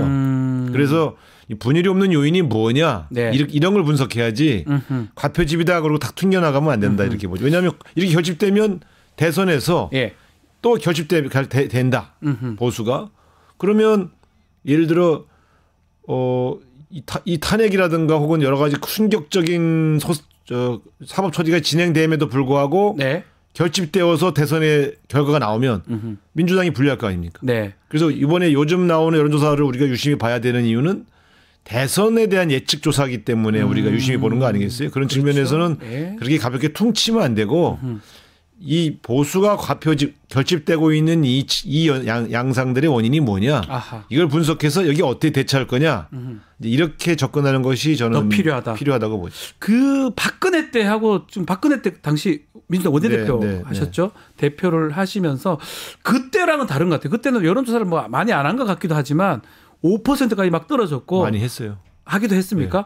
그때는 민주당이 압도적으로 올라가는 모양새였거든요. 압도적으로. 그때하고 지금 현 시점에 민주당이 필요한 거 그러니까 어떤 게 이런 있을까요? 건데 그때는 다시 이제 아까 뭐 얘기를 부연하면 그때는 국민의힘이 자유한국당과 바른정당으로 분화됐어요. 아 그러네요. 그래서 이 보수의 지지자 유권자들이 양분됐었죠. 대선 때까지도. 예. 거기다가 물론 우리도 국민의당으로 분열됐기 때문에 그래서 예. 그 당시에 대선은 문재인 후보, 안철수 국민의당, 네. 그다음에 이제 자유한국당 홍준표, 그다음에 바른정당 유승민 네. 이렇게 나왔죠. 4명이 나왔죠. 예, 물론 이제 네. 정의당에서 나왔습니다만 네. 이번에 민주당에서 이 접근할 때 중요한 거는 보수 유권자 중에서 이 계엄이 잘못되었다라고 예. 생각한 사람들이 적어도 국민의힘 지지층이나 국민의힘에서 나오는 대선 후보로부터 떨어져 나가도록 그렇게 만들 필요가 있어요. 예. 사실 그 지금 계엄이 잘 됐다고 생각하는 사람이 없잖아요. 적겠죠. 근데 뭐 있겠지만. 물론 계엄이 잘 됐다고 생각하는 사람들이 극우예요. 네, 근데 계엄은 네. 잘못된 거지만 네. 이재명은 안 돼, 민주당은 안 되지만 이런 대항 논리로 결집돼 있거든요. 네. 이걸 어떻게 그러면 어떤 형태로 이 결집도를 약화시킬 거냐가 네. 민주당의 과제가 되겠고요. 그다음에 민주당에 대해서 불만이 있는 거 아닙니까? 이건 다시 말하면 민주당에 대한 불만의 표시이기도 해요. 네. 그럼 민주당에 대한 불만의 요인이 뭔지를 분석해서 그걸 개선하면 돼요. 여론조사라는 것이 무조건성으로 나는 간다라는 지지층은 양당 통해서 보면 약 15%씩밖에 안 됩니다. 아 양쪽으로. 예. 나머지의 입장은 사실은 어떻게 하는가에 따라서 한 달 사이에 변화하기도 하거든요. 예. 그러니까 캠페인이 가능한 거죠. 그런 측면에서 국민의힘의 약점을 좀 더 집요하게 공격을 해서 보수 지지층들을 조금 더 분화시키고 네.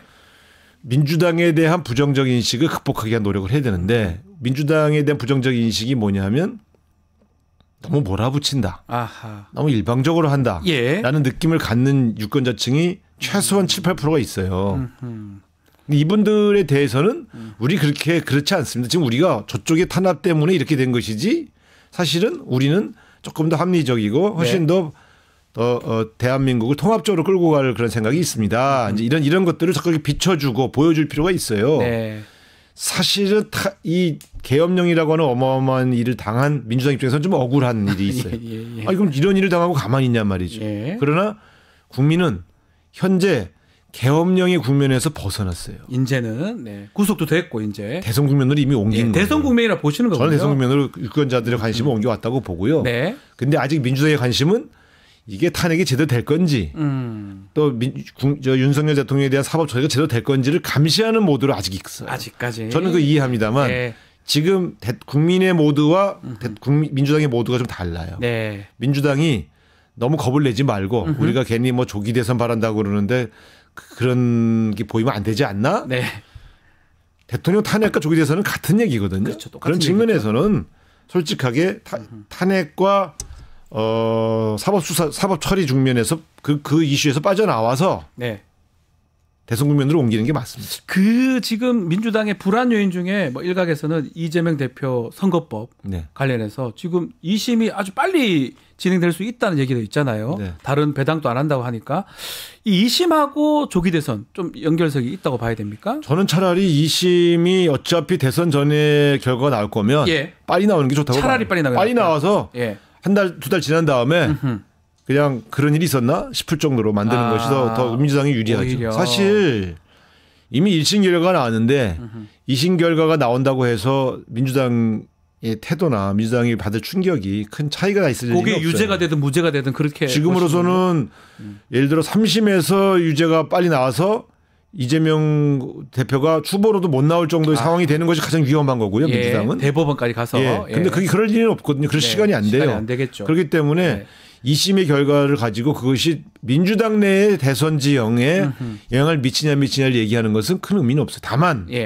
본선에 미치는 영향을 최소화하기 위해서는 차라리 지연 전술보다는 빨리 끝내는 게 낫다. 저는 이제 그렇게 생각을 하죠. 네, 빨리 끝나는 게 오히려 유리할 수 있다. 왜냐하면 대선 이후로까지 조기 대선 이후로까지 미루기가 어렵다고 저는 봐요. 그런 측면에서 이게 대선에 임박해서 결과가 나오면 더 안 좋다 이렇게 보죠. 지금 비슷한 맥락에서 이재명 대표가 실용주의 내세우면서 또 어젠가요 평산마을에 문재인 전 대통령 만났더라고요. 통합해라, 포용해라 이런 얘기하는데 이것도 앞으로 대선하고도 또 관계가 있다고 봐야 됩니까? 아니 이게 뭐 지금 움직이고 있는 모든 행보는 다 대선이다. 다 대선과 연결되어서 해석하는 것이 맞죠. 좀 대선과 관련되어 있지 않은 행동을 하면 오히려 쓸데없는 짓을 하는 거죠. 그러니까 제가 볼 땐 지금 실용주의 원래 이분이 실용주의예요. 제가 5년 전에 3년 전에도 총괄본부장 할 때 굉장히 광폭이에요. 그래서 제가 그래도 민주당 후보인데 민주당 색깔을 너무 이렇게 빼면 안 된다. 이런 조언을 드린 바가 있는데 지금 보면 상당히 실용주의인데 좀 조금 이렇게 가도 되나? 싶을 정도로 민주당의 색깔이 너무 빠진다 이 말씀인가요? 근데 민주당 색깔을 안 빼면서 광폭 행보를 하셔야 돼요. 그렇게 하는 게 좋은데 그래야 민주당 지지층 이탈이 또 없어요.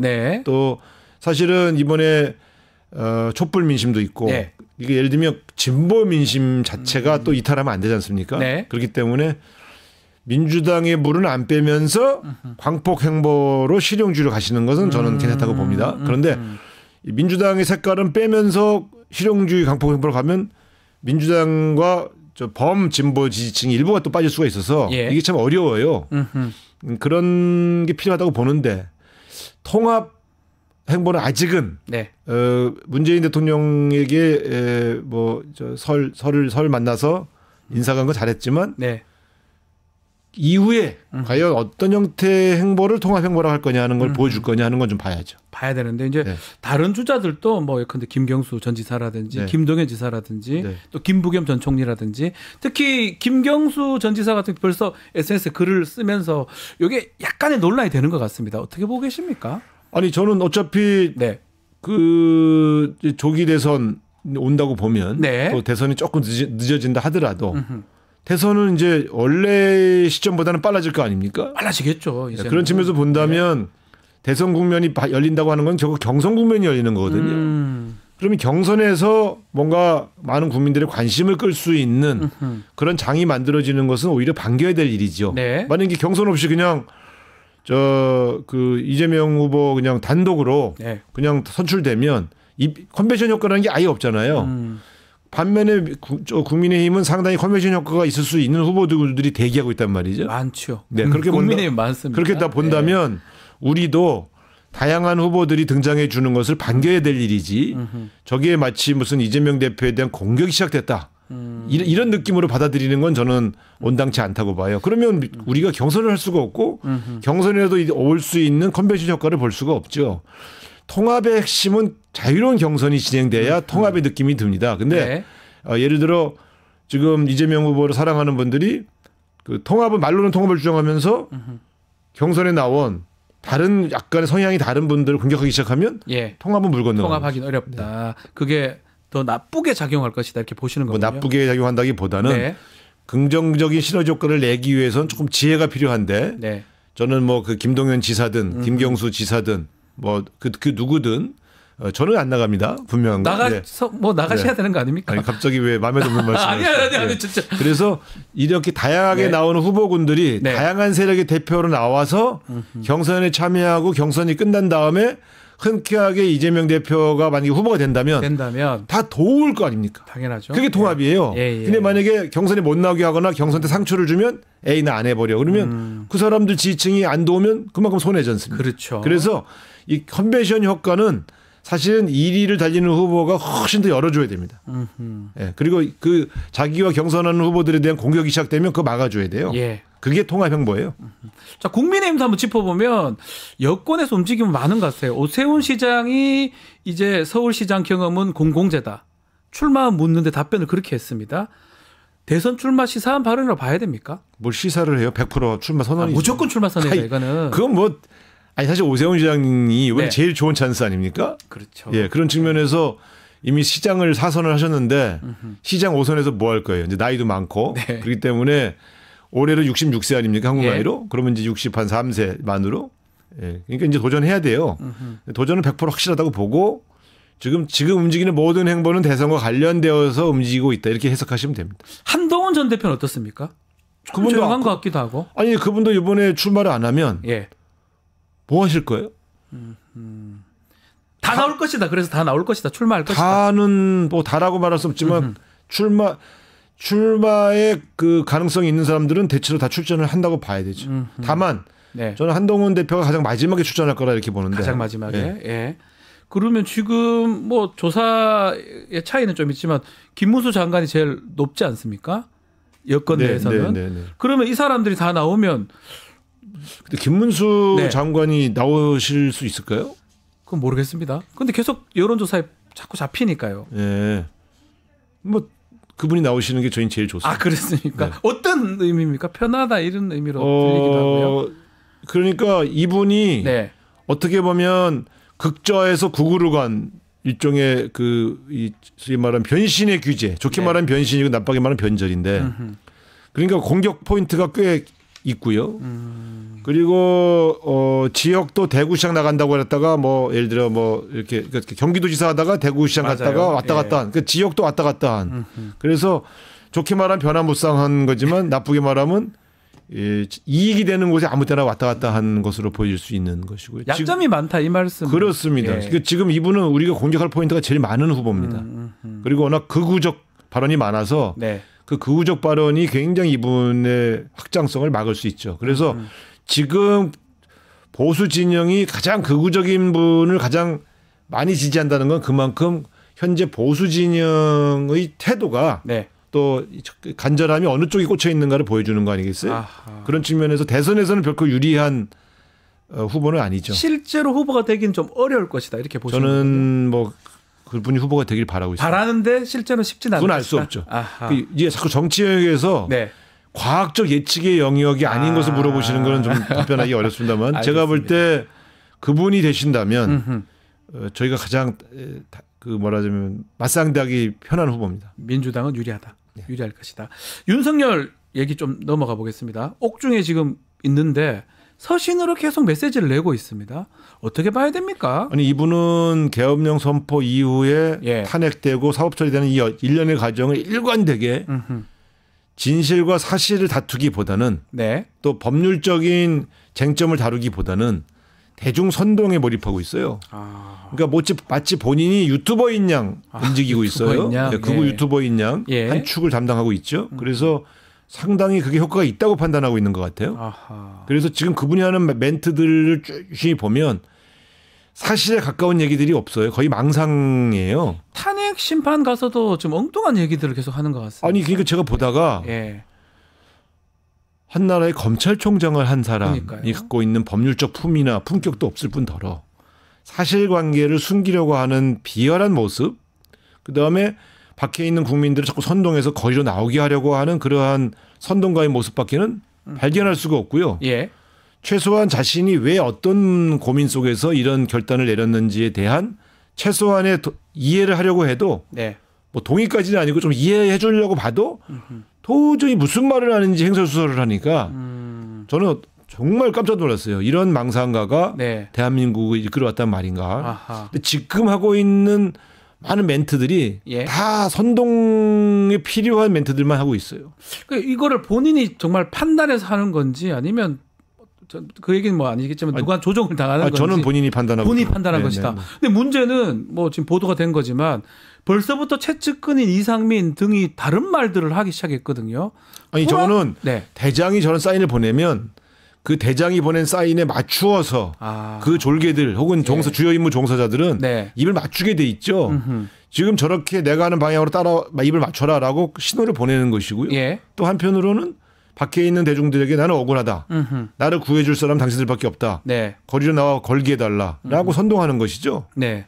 저는 보면서 이 사람은 지금 내란을 일으킨 이후에 내란이 실패하고 나서 내전을 일으키려고 획작하고 있다. 예. 좀 이렇게밖에는 해석을 못하겠어요.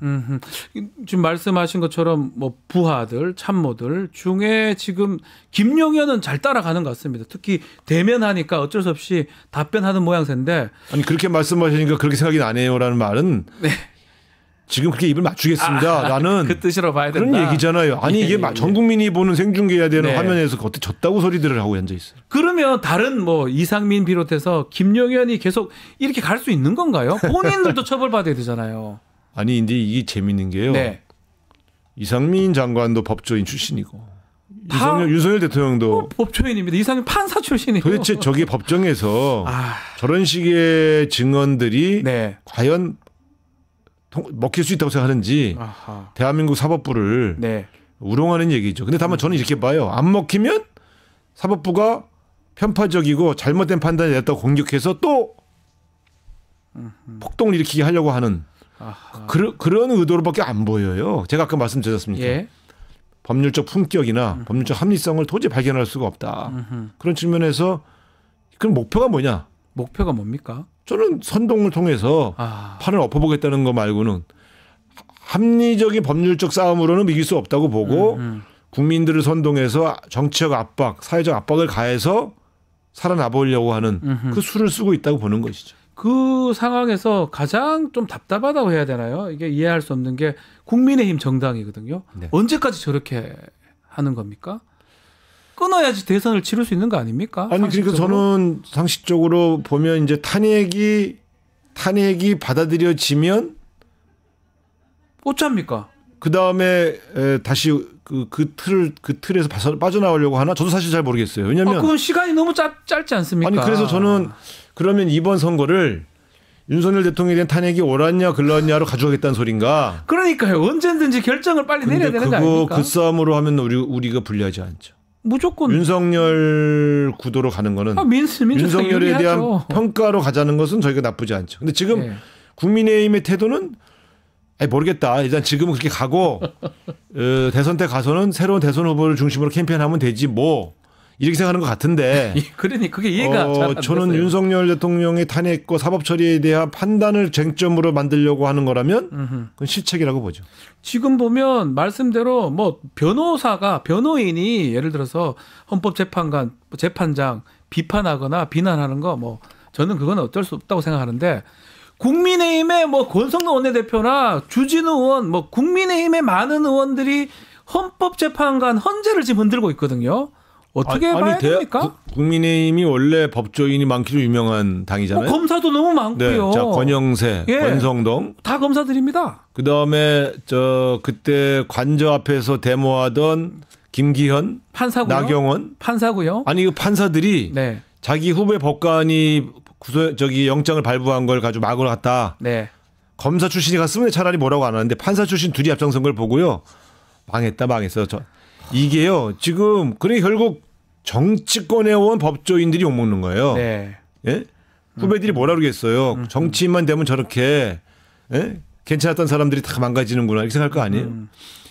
그러니까 저는 대한민국의 법치주의를 앞장서서 부정하고 있는 사람들이 대한민국 법조인 출신 정치인이다는 것에서 비애감을 느껴요.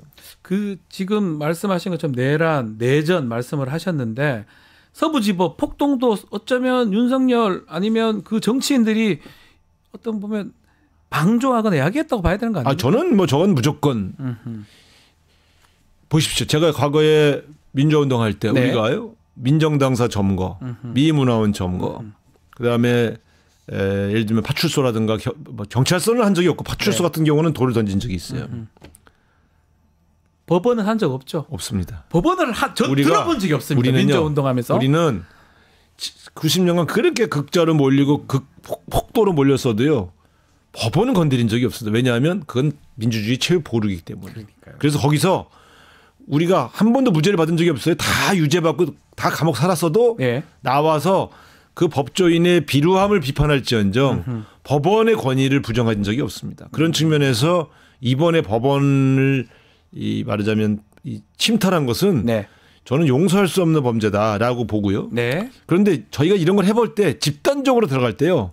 사전에 모의하지 않고 혹은 사전에 이러이러한 지시를 받지 않고 현장에서 갑자기 뛰어들어가서 4층, 5층, 6층, 7층까지 올라가서 판사실을 문을 부시고 들어간다? 쉽지 않을 것 같은데요. 불가능합니다. 불가능하다? 이거는 예. 많이 해본 저희 같은 사람들이 제일 잘 알죠. 예. 집단적으로 어디 점거해봤고 집단적으로 어디 시설을 쳐들어가 본 사람들은 네. 최소한 5명에서 10명이 미리 모의하지 않고는 현장 선동도 불가능합니다. 네. 갑자기 뚫려서 들어갔다?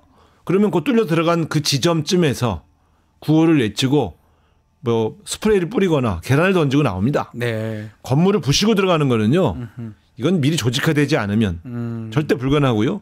조직화된다는 거는 누군가의 지시를 받는 거예요. 배후가 있는 거예요. 나중에 배우도 밝혀질 수 있을까요? 쉽지 않죠. 쉽지 않죠. 주로 구두로 했을 테니까. 구두로 했을 그래서 제가 보면 예. 아주 강렬하게 저항권 행사를 설파했던 사람들 결국은 전조가 있는 거거든요. 아하. 근데 이 사람들이 과연 유튜브를 통해서만 마이크를 잡을 때만 했을까요? 가까운 사람들이 야 너라도 한번 내가 이렇게 말했는데 너희들은 뭐하냐. 몇 사람이라도 좀 쳐들어가야지. 라고 시켰을 가능성이 있어요. 저는 이거 밝혀야 된다고 봐요. 저항권도 아닌데 저항권을 여기서 저항권 가지고 하고 앉아있네. 참 그러니까 웃긴 저는 한데. 예. 어쨌든 저희가 볼 때 그 서부지법 건은 네. 저는 여러 가지로 냄새가 난다. 그리고 저희 과거 민주화운동 경험으로는 아니 과거에 우리가 물론 민정당사 점거하고 나면요. 점거한 사람이 한 몇십 명 점거하도 네. 알리바이를 맞춰요. 우연히 쪽지를 보고 갔다. 아니 우연히 쪽지를 보고 어떻게 그러니까요. 그 먼 민정당사까지 갑니까? 그런데 미리 다 조직합니다. 네. 역할 분담도 하고요. 경험담으로 그렇습니다. 말씀하시는 그렇기 때문에 민주운동 경험담. 서부지법에 들어간 사람들이 전원은 아니지만 예. 그 중에 일부는 특히 앞장선 사람들은 어떤 형태로도 사전 조직화되고 사전에 입을 맞췄을 가능성이 있다. 최소한 1시간 전에는. 네. 네. 자 마지막으로 지금 헌정사상 최초로 현직 대통령이 구속돼서 또 기소돼서 재판을 받고 있는데 재판에 어떻게 임할까요? 헌법재판 또 형사재판 두 개 지금 진행 이제 될 것 같습니다. 어떻게 할까요, 윤석열이? 글쎄 저분은 이제 일단은 헌법재판소에서 탄핵을 기각시켜서 네. 다시 대통령의 지위를 복원하면 사법 처리도 막을 수 있다고 생각하시는 거기 때문에 네. 좀 그 단계를 가고 있다고 봐요. 근데 그 사람들이 어떻게 저렇게 그렇게 생각할 수 있지? 그러니까요. 아니 근데 2017년에 박근혜 대통령도요. 아하. 똑같이 생각했어요. 탄핵은 국회에서 부결될 것이라고 판단했어요. 그래서 국민의힘이 4월 퇴진, 6월 대선 당론을 정했을 때 그걸 거부했어요. 맞습니다. 그걸 받았으면 사실 그래 갔을 건데요. 그랬으면은 예, 그래 갔을 건데. 그랬으면 아무래도 예. 사법 처리 강도나 이런 것들이 약해지죠. 약해졌겠죠. 예. 그런데 거부했고요. 두 번째 탄핵 헌법재판소로 넘어갔을 때 네. 헌법재판소에 있는 헌법재판관들의 다수가 보수기 때문에 기각된다고 확신하고 있었어요. 맞습니다. 케이크도 샀다는 얘기도 있더라고요. 케이크 사서 뭐 준비했다. 그건 잘 모르겠는데 예. 윤석열 대통령도 아마 이번에 이준숙 방통위원장이 기각되는 걸 보고 예. 그래 최소한 4명은 있다. 그러면 나는 이건 기각이다. 이렇게 생각할 거예요. 근데 그게 우리가 볼 때는 어떻게 그렇게 생각하지? 예. 당사자 문제가 되면 특히 저런 망상가는 그렇게 생각하는 거죠. 그러니까 저기에 지금 매달리고 있는 거예요. 헌법재판소에 매달리고 있다고요. 헌법재판소에서 네. 기각받은 다음에 형사재판에도 그걸 좀 영향을 권성동 이런 분들이 계속 헌법재판소가 편파적이라고 압력 넣는 것도 예. 저거 압력 넣는 거예요. 사회적 압력을 넣어서 예. 도와주는 거예요. 저기 대통령 측에서 도와달라고 하니까 못 이기는 척하면서 가끔 하는 거예요. 네. 근데 제가 볼 때 대선에서 봅시다. 대선에서 과연 봅시다. 저런 형태의 대중선동과 예. 저런 형태의 극우적 접근이 과연 그들의 집권 연장에 도움이 될지 저는 그럼 대한민국 망한다고 봐요. 국민들이 뭐 지지자들은 모르겠지만 뭐 중도층이나 무당층이나 국민들이 이걸 다 보고 있을 거 아닙니까? 네. 과연 지금 국민의힘이나 저기서 재판관들 욕하고 비판하고 이걸 받아들일 수 있을까요? 저게 보수를 결집하기 위한 수단으로는 효과적이에요. 예. 왜냐하면 명분을 준 거잖아요. 윤석열 대통령이 계엄 선포를 한 것이 잘못되었다고 생각하고 살고 보수 진영에서 떠나려고 했는데 네. 이게 뭔가 재판들이 부당하고 뭔가 이 사람이 억울한 거래라고 하는 이 하나의 근거로 활용되고 있어요. 네. 이제 이렇게 이용당하게 만들고 있는 거고요. 그래서 저는 이제 우리가 참 이 두 가지를 그래서 잘 끌고 나가야 된다. 민주당이. 잘해야 된다. 예, 그래서 분명한 것은 좋아. 윤석열은 잘못했어. 근데 이재명은 싫어. 라고 말하도록 쭉 유포하고 이번 설에도 가보니까 그렇게 쭉 국민의힘 사람들이 계속 그렇게 퍼뜨려 다녀요. 비슷합니다. 예. 그래서 그게 실제로 좀 먹히고 있어요. 그래서 그게 지금 우리에게 굉장히 난처한 상황이거든요. 그렇기 때문에 민주당과 이재명 대표의 이미지를 바꾸는 노력을 안 하면 네. 굉장히 어려운 대선이 됩니다. 그렇기 있다. 때문에 저는 우리 승리를 위해서도 이재명 대표의 이미지의 변신, 민주당이 국민들을 조심하면서 가야 되는 몇 가지의 이미지 변신. 이거 굉장히 중요합니다. 이걸 일관되게 한 2개월 가져가야 그나마 한 5에서 7% 정도의 지지율 변화를 가져올 수가 있어요. 알겠습니다. 시간이 다 해서 오늘 말씀 여기까지 들어야 될 것 같습니다. 우상호 전 더불어민주당 의원과 함께했습니다. 감사합니다. 네, 고맙습니다. 자, 방송 마치기 전에 구독자 이벤트 하나 소개해드리겠습니다. 지금 실시간 채팅창에 참여하시면 매일매일 2,000 통통 쿠폰 지급해드립니다. 2,000원 상당의 할인 쿠폰 지급해드리고 있습니다. 채팅창 링크에 있는 통통모랩에 가입하신 뒤 회원 고유번호 코드 한 번만 붙여넣기 하면 이벤트에 참여하실 수가 있습니다. 자세한 것은 상단 고정 링크나 아래 더보기란 참고해 주시면 됩니다. 다음 주 월요일 방송 짧게 소개해드리겠습니다. 김민아 평론가, 박영식 에디터, 이상민 크리에이터, 소영교 의원이 출연을 합니다. 많이 기대해 주시고요. 이어서 2부 뉴스 인사 프라임 진행이 되니까 어디 가지 마시고 조금만 기다려 주십시오.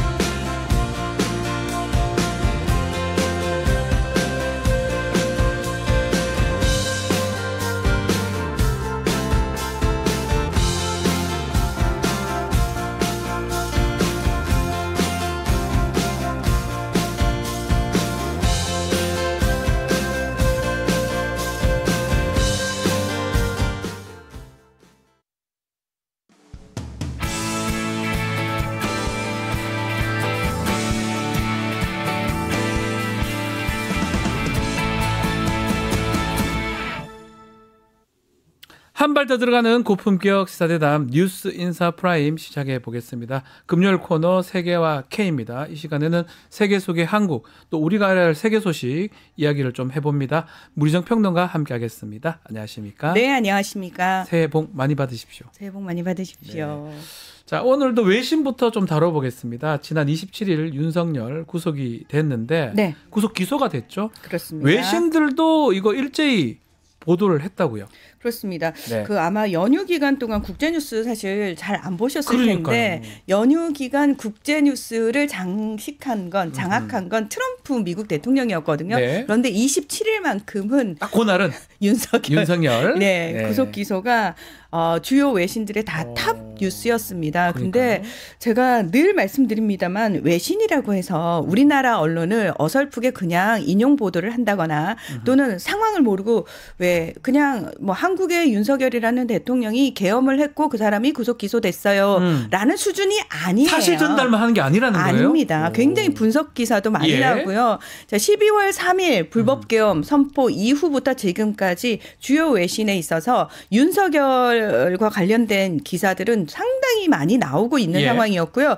단 취임식 때는 트럼프 그리고 그 이후에 이제 미국 뉴스가 이제 어느 정도 살짝 나오는 분위기였는데 네. 특히 구속 기소됐을 때는 현직 대통령으로는 최초지 않습니까? 예. 예, 그런 것과 관련해 가지고 분석 보도 기사들이 상당히 많이 나왔습니다. 뉴욕 타임즈 같은 경우에도 수십 년 만에 최악의 정치 위기를 촉발했다. 이 네. 계엄 선포로 인해 가지고 이러면서 내란 혐의로 기소된 상황들을 보도를 했는데요. 네. 뭐 미국 주요 언론들은 당연히 어떤 부분에서 관심이 많았냐면 사실은 그 미국이 지난 2021년 1월 6일 의사당에 트럼프 지지자들이 난입을 하지 않습니까? 극우들이 그 상황과 굉장히 많이 오버랩을 시켰어요. 그러면서 실질적으로 서부지법 난입 사태, 폭동도 사실은 굉장히 주의 깊게 봤었고 왜냐하면 미국의 의사당 난입 사태하고 굉장히 오버랩되는 부분들이 많으니까 그래서 과연 한국이 어떻게 처리하느냐에 따라서 미국 언론들은 뭘 바라보고 있냐면 혹여라도 트럼프 대통령이 뭔가 비슷한 행위를 하려고 할 때 우리가 어떤 식으로 대응을 해야 될지에 대한 고민들을 굉장히 많이 하고 있는 것 같습니다. 미국도요? 우리 거를 배운다 이 말이네요. 오, 당연합니다. 그래서 사실은 그런 부분에 있어서 미국 주요 언론들이 그런 포커싱, 논조로 많이 보고 있고요. 영국의 BBC 같은 경우에는 예전부터 도대체 윤석열 그는 누구인가? 라는 식의 분석 보도를 상당히 많이 냈었거든요. 그러면서 뭐 익히 굉장히 문제가 되고 있었던, 그러니까 본인이 대선 그 시기부터 유세 과정에서 거짓말을 했던 부분들, 나중에 드러난 부분들, 그다음에 김건희와 관련된 수많은 의혹들, 그리고 국정 운영을 함에 있어서 굉장히 독단적이었던 부분, 그리고 정치적인 라이벌들에 대해서 굉장히 비열하고 찌질한 방법으로 숙청을 숙청 소위 말해서 뭐 예를 들어서 하고 했었죠. 그러니까 소위 민주주의 국가 정상으로서는 하지 않는 일들에 대해서 하는 것들에 대해서도 조명을 많이 했었던 거거든요. 그러니까 이번에 구속 기소가 될 때마다 한 번씩 그런 얘기들이 쫙 다시 올라와요. 와, 좀 깜짝 놀랐어요. CNN, 뭐 뉴욕타임즈, 또 영국 방송까지, BBC까지 우리 상황을 정확하게 알고 있네요. 굉장히 정확하게. 그러면서 물론, 그러니까 그런 얘기도 있어요. 구체적으로 이번 상황과 관련해 가지고 이제 유죄를 받을 경우에 뭐 이런 얘기들을 하면서 한국 대통령은 형사 책임과 관련해 가지고 면책 특권이 있다. 그 얘기도 합니다. 근데 중요한 거는 내란이라든지 반역 혐의와 관련해서는 면책 특권이 없다. 와, 그런 얘기도 합니다. 내란 우두머리는 무기징역, 최소 무기징역, 사형이다. 사형까지. 근데 한국은 사형 집행 안 한 지 꽤 오래됐어. 이런 얘기까지 다. 놀랍습니다. 거의 우리 어떤 언론 내용하고 거의 유사하고 그것을 그냥 쓰지 않고 분석해서 보도를 하는 게 어떤 언론보다 낫네요.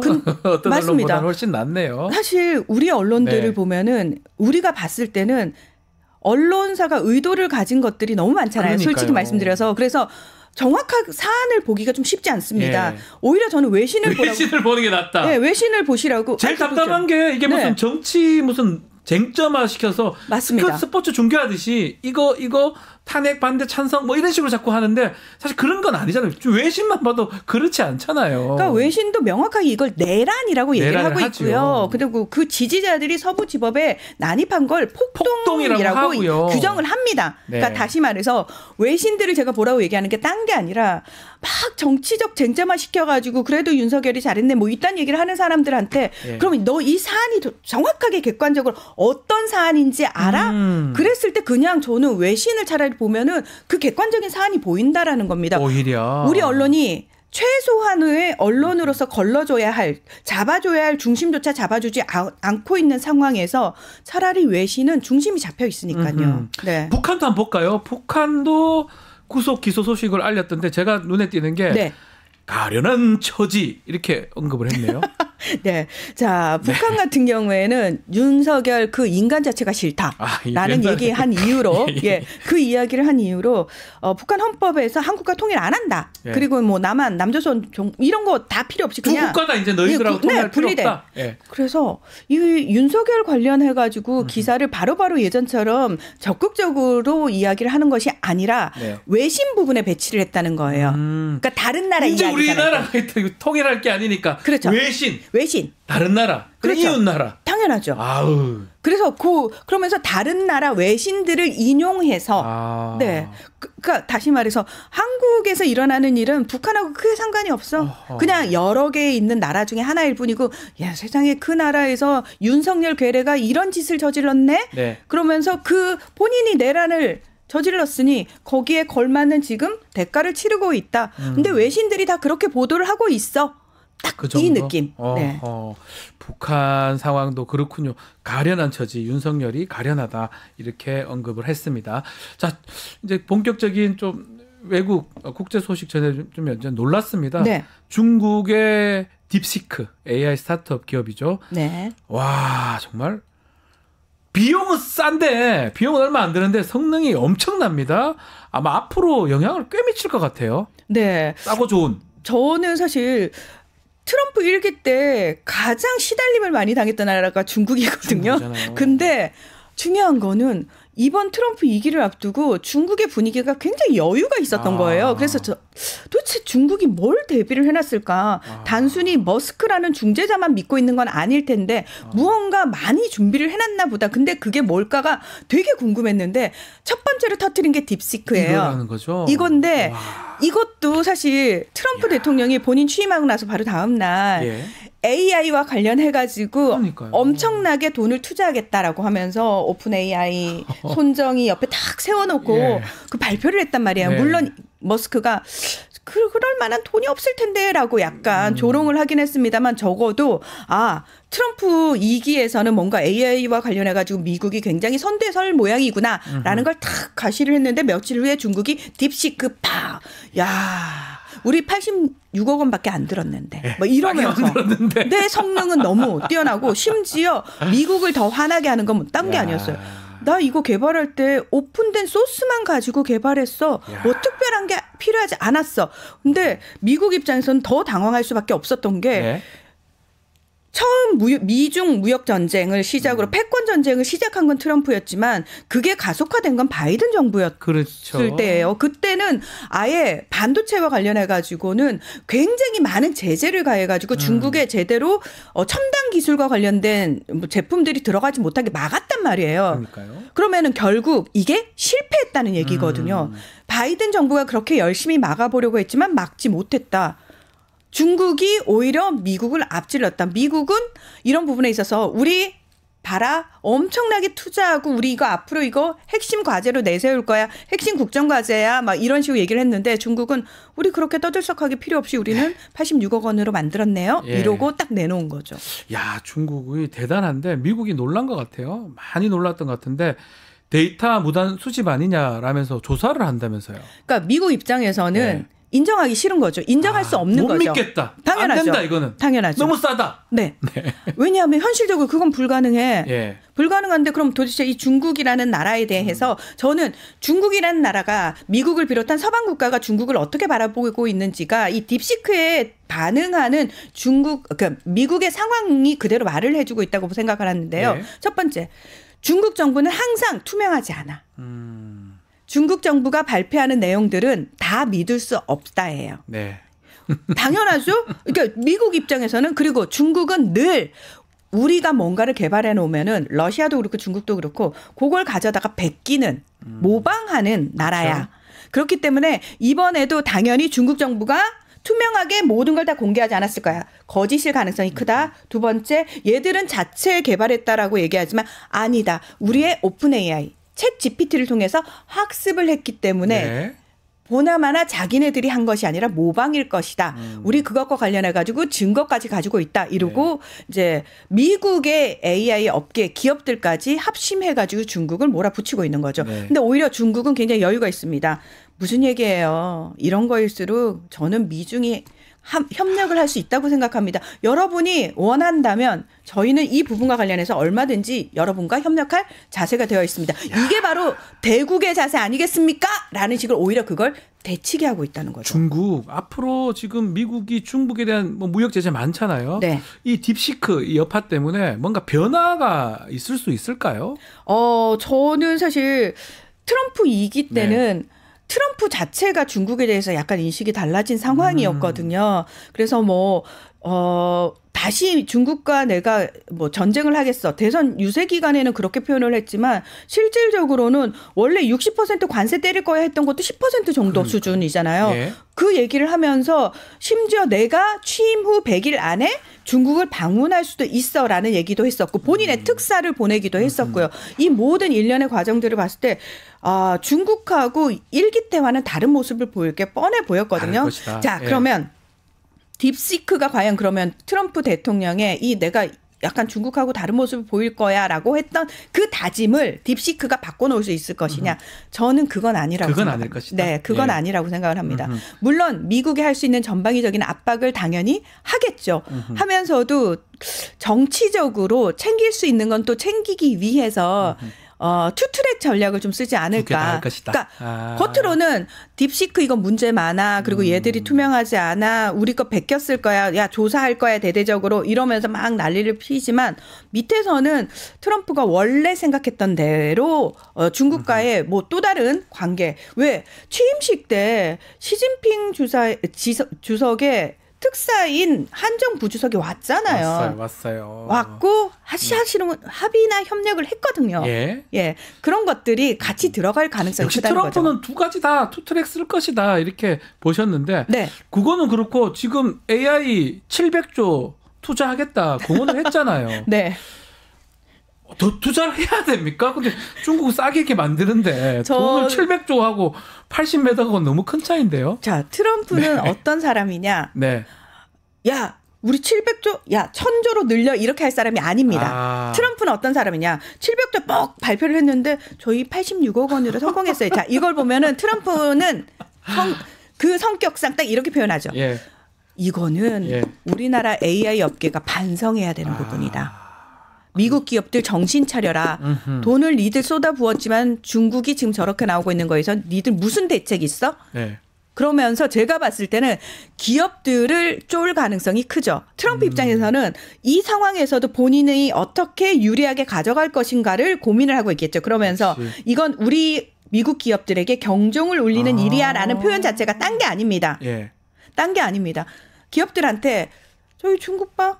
자, 이랬는데도 니들은 정부가 뭔가를 안 해줘서 그렇다. 규제를 많이 해서 그렇다. 야, 이거 좀 문제 있는 거 아니야? 언제 어떻게 대책할 건지 니들이 이제 답을 찾아와. 라는 식으로 트럼프는 얘기를 하겠죠. 트럼프 얘기 좀 더 해보면 중국하고 정상회담 가능성 네. 포기할 것이다. 네, 전망이 되고 있는데 네. 어떻게 가능할까요? 저는 가능하다고 생각합니다. 충분히 가능하다고 네. 생각을 합니다. 네. 그리고 실질적으로 중국이 저렇게 여유가 있잖아요. 네. 일기 때하고 너무 다른 모습이고 트럼프는 제가 봤을 때는 본인이 하던 방식을 쓰는데 네. 똑같은 방식을 쓰지 않아요. 예를 들면은 그 나토를 향해서도 야 2%까지 국방비 올려야지라고 얘기를 했다가도 지금 다 2% 준비하고 있을 때 바로 빡 5% 얘기를 하는 사람이거든요. 예. 그러니까 딱 생각하면은 또다시 원래 트럼프 방식을 쓸 거야라고 생각하지만 중요한 건 그 내용을 딱 까보면은 다른 내용이 들어가 있는 거예요. 내용물이 다르다는 거예요. 그래서 저는 예. 그런 면에 있어서 정말 거래의 달인이라고 생각을 하는데 예. 트럼프가 중국하고 당연히 싸워야지. 중국 패권 막아야지. 그런데 일기 때와는 다른 모습. 달리하겠다. 다른 모습. 네. 완전 다르게 할 그렇습니다. 것이다. 그렇습니다. 야, 트럼프가 역시 1기 때 본인이 실패했던 거나 잘못했던 거를 2기 때는 완전 바꿔서 달라진 모습으로 보일 것 같아요. 당연합니다. 네. 예. 그거는 너무 확실한 부분이고요. 북한 문제에 있어서도 다른 사람들의 말 듣지 않는다니까요. 그러니까요. 본인이 1기 때 실패했던 이유의 가장 큰 원흉이 주변에서 자기를 말리는 사람들의 이야기를 들었던 것. 그 부분이라고 생각을 하기 때문에 네. 절대로 주변의 이야기를 듣지 않습니다. 네. 뭐든지 본인이 결정할 겁니다. 그게 저는 가장 크다라고 생각을 하고요. 북한 문제에 있어서도 똑같습니다. 이제 본인이 이건 정말 필요하다고 생각하기 때문에 네. 북한이 어떻게 나오는지에 상관없이 원래 우리가 국가 대 국가 이러면은 사실 상대국의 반응에 따라서 우리도 대응이 달라지는 게 맞잖아요. 네. 그거는 정상적인 정부일 때의 경우이고요. 트럼프는 내가 결정하는 거예요. 정부가 결정하는 게 아니에요. 정부의 정책이 아니에요. 내가 하고 싶으면 하는 거예요. 네. 그러면 내가 하고 싶은 거에 맞춰서 정책이 만들어져야 되는 사람이에요. 근데 트럼프는 그렇기 때문에 북한이 지금 야 너네 1기 때 2번이나 회담했지만 노딜이었잖아. 니들 결국 우리 뒤통수 쳤잖아에 대한 굉장히 분노가 있을 거 아닙니까? 그리고 네. 우리 지금 러시아랑 굉장히 밀착돼 있어. 우리 지금 그때 우리 아니야라는 걸 계속 어필하고 있단 말이에요. 네. 자, 그거에 대해서 기존의 미국 정부나 대북 강경파 같았으면은 이것 봐라. 북한은 이런 식으로 대화 안 된다. 안될 것이다. 강하게 압박해야 돼. 이런 식의 얘기가 나올 거지만 아하. 트럼프는 그렇게 반응하지 않는다는 겁니다. 그러면 지금 말 나온 김에 네. 김정은하고 트럼프 두 사람도 만나. 저는 특히 만남을 예상보다 빨리 할 수도 있다 이렇게 보시나요? 당연합니다. 와. 그리고 거기에 우크라이나 문제까지 껴가지고 트럼프는 같이. 그러니까 이게 북한은 늘 어떤 걸 꿈꾸냐면 본인들이 정상국가 그리고 김정은의 어떤 체제를 인정받기를 원하잖아요. 네. 근데 늘 미국이 북한을 다루는 방식은 북한은 따로 떼놨어요. 그러니까 국제관계에 있어서 북한을 같이 올려놓고 연계시키는 방식이 아니고 북한은 따로 떼가지고 미국이 늘 따로 다뤘단 말이에요. 네. 북한은 사실 그게 싫은 거예요. 우리를 마치 천덕꾸러기 취급해가지고 따로 다루는 게 싫고 우리도 다른 국제관계 속에 북한이 자연스럽게 들어가가지고 미국이 다른 요소들을 고려하는 과정에서 북한이 필요해지거나 또는 북한을 약간 움직일 필요가 있어라는 식으로 본인들이 어떤 독립 변수로서 작용하기를 강절히 원하는데 예. 이번에 그렇게 될 가능성이 우크라이나 전쟁과 관련해가지고 있다라는 부분인 거죠.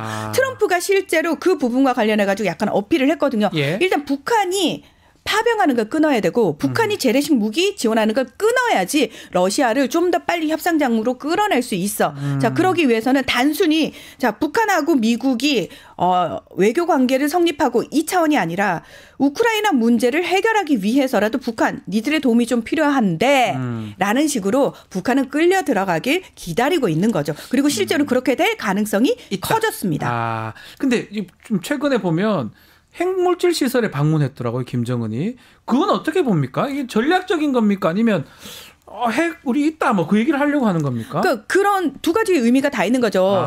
뭐 물론 백악관 대변인이라든지 백악관 측에 질의를 하면은 우리는 북한을 그전하고 똑같이 그냥 핵 폐기가 목표야라는 식으로 이야기는 하지만 제가 늘 말씀드리지만 트럼프가 본인 입으로 대놓고 얘기하는 것 이외에는 주변 얘기들은 사실 큰 의미가 없습니다. 트럼프 얘기만 중요하다. 당연합니다. 트럼프가 얘기하는 게 중요합니다. 트럼프가 뉴클리어 파워 핵보유국이라고 얘기를 했잖아요. 그러면 우리가 핵무기가 없지만 공식적으로 핵무기를 가진 나라 5나라 이외에는 인정을 안 받지만 중요한 건 핵보유국으로 인정받는 나라들이 있어요. 그렇죠. 파키스탄, 인도, 그리고 이스라엘. 이스라엘도 있죠. 그러면 북한이 적어도 그 급으로는 북한은 가고 싶어 하는 거고 예. 미국도 현실적으로 그 급으로는 일단 인정해놓고 거기서 시작해야 돼라는 얘기가 커지고 있다는 거죠. 그 차원에서 북한이 미국의 그런 분위기 감지했잖아요.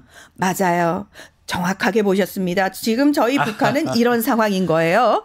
정확하게 짚어주는 거죠. 그리고 트럼프가 뉴클리어 파워라고 했던 발언에 대해서 국제사회가 굉장히 논란이 많아졌어요. 네. 미국이 그렇게 발언하는 게 맞냐 어쩌냐 했을 때 김정은 위원장이 도와준 거죠.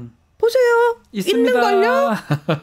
김정은 OTV 위원장도 되게 전략적이네요. 당연합니다. 딱 그 타이밍에 딱 가는 거잖아요. 보여주는 거죠. 트럼프가 헛소리한 게 아니에요. 그러면서 트럼프한테 힘을 실어주는 거죠. 그러면서도 북한이 핵을 가졌다라는 걸 대외만방에 과시하는 거죠. 둘 다 참 정치를 하여튼 외교 이런 것들을 자 그러면 트럼프가 그렇게 그 위치 거기를 방문하고 이런 거에 대해서 김정은이 그렇게 방문하고 그러는 거에 대해서 트럼프는 어떻게 받아들일까? 어떻게 받아들일까요? 어떻게 받아들일 것 같아요? 뭐 전 나쁘게 생각하지 않을 것 같은데요. 저 친구 역시 내 마음을 잘 알네. 센스 있다. 이게 우리가 날 도와주는구만. 왜? 말 안 해도 아는구나. 이렇게 가뜩이나 주요 외신들이 나를 그렇게 표현했다고 잡아먹을 듯이 달려드는데 야 봐라. 센스쟁이 김정은. 김정은이 보여줬잖아. 내가 헛소리한 거냐? 김정은이 보여줬는데. 보여준 거죠. 신기합니다. 둘이 굉장히 티키타카가 잘 된다. 그래서 빨리 만날 수도 있다. 네. 자, 북한 얘기도 해봤고요. 지난주에 트럼프의 몇 건인가요? 엄청 행정명령 서명 얘기를 했었는데 지금 보니까 거기에 맞게 움직임들이 나타나고 있습니다. 구글이 이 자사 지도에 멕시코만을 미국만으로 또 디날리산을 맥킨리산으로 지명 변경을 했습니다. 하락한 대로 지금 바꾸는 겁니까 지금? 네. 그러니까 실제로 이제 미국 정부에서 하는 일은 미국 대통령이 결정을 했기 때문에 정부는 따를 수밖에 없잖아요. 네. 이런 것들이 그러나 이제 뭐 자국 내 영토 내에 있는 산 이름을 바꾸는 건 오바마 대통령 때 사실은 이 이름은 원래 원주민들 원래 살던 선주민들의 이름으로 바꿔준 거고 그러니까요. 트럼프는 무슨 얘기야 여기는 우리 백인들의 나라인데 그러면서 자기가 가장 존경하는 맥킨리 대통령 이름을 이제 따가지고 바꾼 거죠.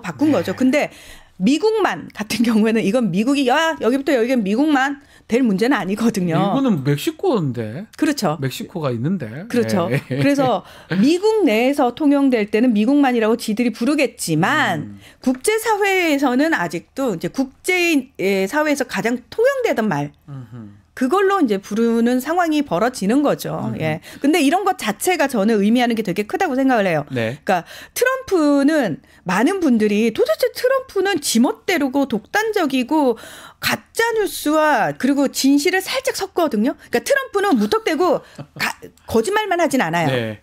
거기에 단어 하나는 진실이에요.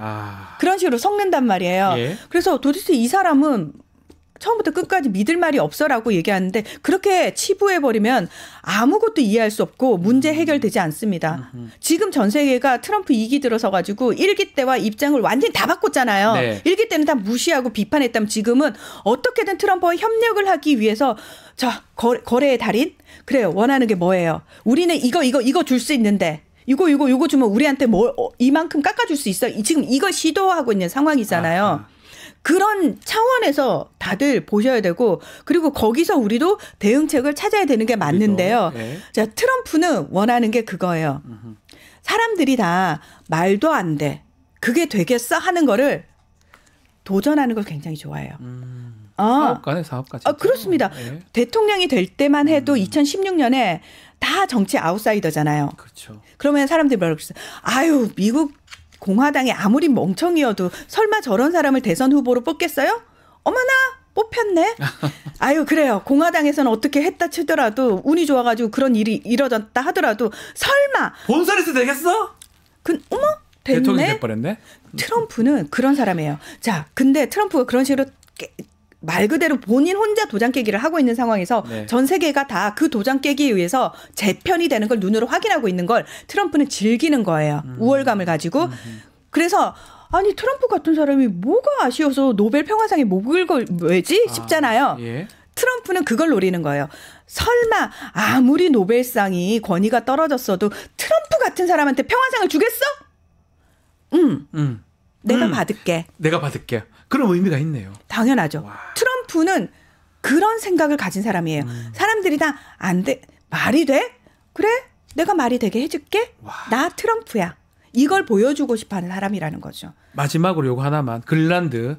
결국은 계속 얘기하니까 덴마크 정부가 직접 나섰네요. 덴마크가 사실 제가 정말 대단합니다. 트럼프가 트럼프. 취임도 전에 그린란드 세계 안보, 미국의 안보를 위해서 특히 필요해라는 네. 식으로 얘기했을 때 덴마크가 처음에는 말도 안 되는 소리 하지 마. 그러니까요. 이랬다가 방위비를 2조 원 정도로 올렸어요. 그 그린란드 인근을. 근데 지금은 그게 3조 원이 됐다는 거예요.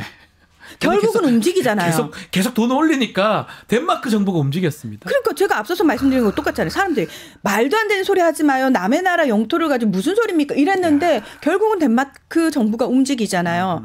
파나마 운하 말도 안 되는 소리 하지 마세요. 파나마 정부가 유엔 도와주세요. 네. 트럼프가 미친 소리예요. 유엔이 뭘 할 수 있을 것 같아요? 아무것도 못합니다. 왜? 그러니까요. 트럼프가 들어와서 바로 또 서명한 행정명령 중에 미국이 원조하는 국제기구, 단체, 다른 나라에 대한 87조 원 스탑을 시켜놨어요. 딱 스탑. 예, 스탑을 시켜놓으니까 이게 어떤 문제가 생기냐면은 실질적으로 생각보다 미국의 원조를 받아서 움직이는 곳들이 굉장히 많았던 네. 거예요. 전 세계적으로 난리가 났습니다. 그리고 트럼프가 저 불법이 민자 추방할 겁니다라고 했을 때 사람들이 에이, 그게 말이 되게 설마 저건 엄포야라고 얘기를 했잖아요. 네. 지금 뭐죠? 이미 5,500명이 넘는 이민자가 추방 당했습니다. 그래서 사람들은 더 이상 트럼프의 말을 그냥 넘길 수 없게 됐어요. 야, 지금 마지막으로 우리를 좀 보면 야, 트럼프하고 정말 외교를 잘해야 될 것 같아요. 맞습니다. 아직까지는 한국에 대해서 세탁기 얘기밖에 안 했거든요. 예, 아무 말도 안 했어요. 예, 아직까지. 아직은 안 했거든요. 예. 그래서 저는 괜찮다. 트럼프 입 밖 밖으로 아직 우리나라 정치와 관련된 이야기가 안 나왔잖아요. 네. 주한미군과 관련된 얘기도 구체적으로 안 아직 안 나왔거든요. 나왔어요. 일단 빨리 다른 문제로 트럼프가 좀 정신이 팔려 있었으면 좋겠다라는 간절한 바람이 있고요. 네.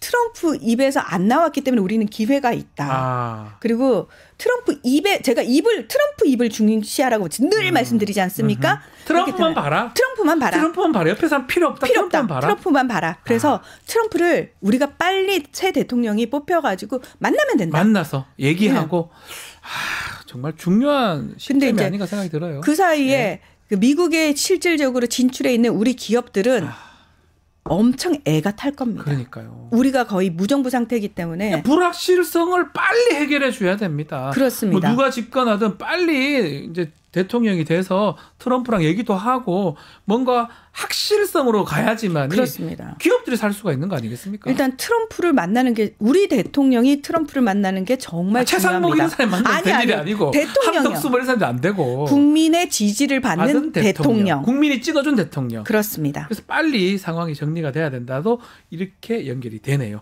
알겠습니다. 오늘 말씀은 여기까지 듣겠습니다. 감사합니다. 네, 고맙습니다. 자, 뉴스 인사 프라임 여기서 마치겠습니다. 생방송 라이브 끝나고 다시 보기 가능한 거 아시죠? SNS에 홍보도 많이 해주시고요. 저는 다음 주 월요일 다시 찾아오겠습니다. 시청해주신 여러분 고맙습니다.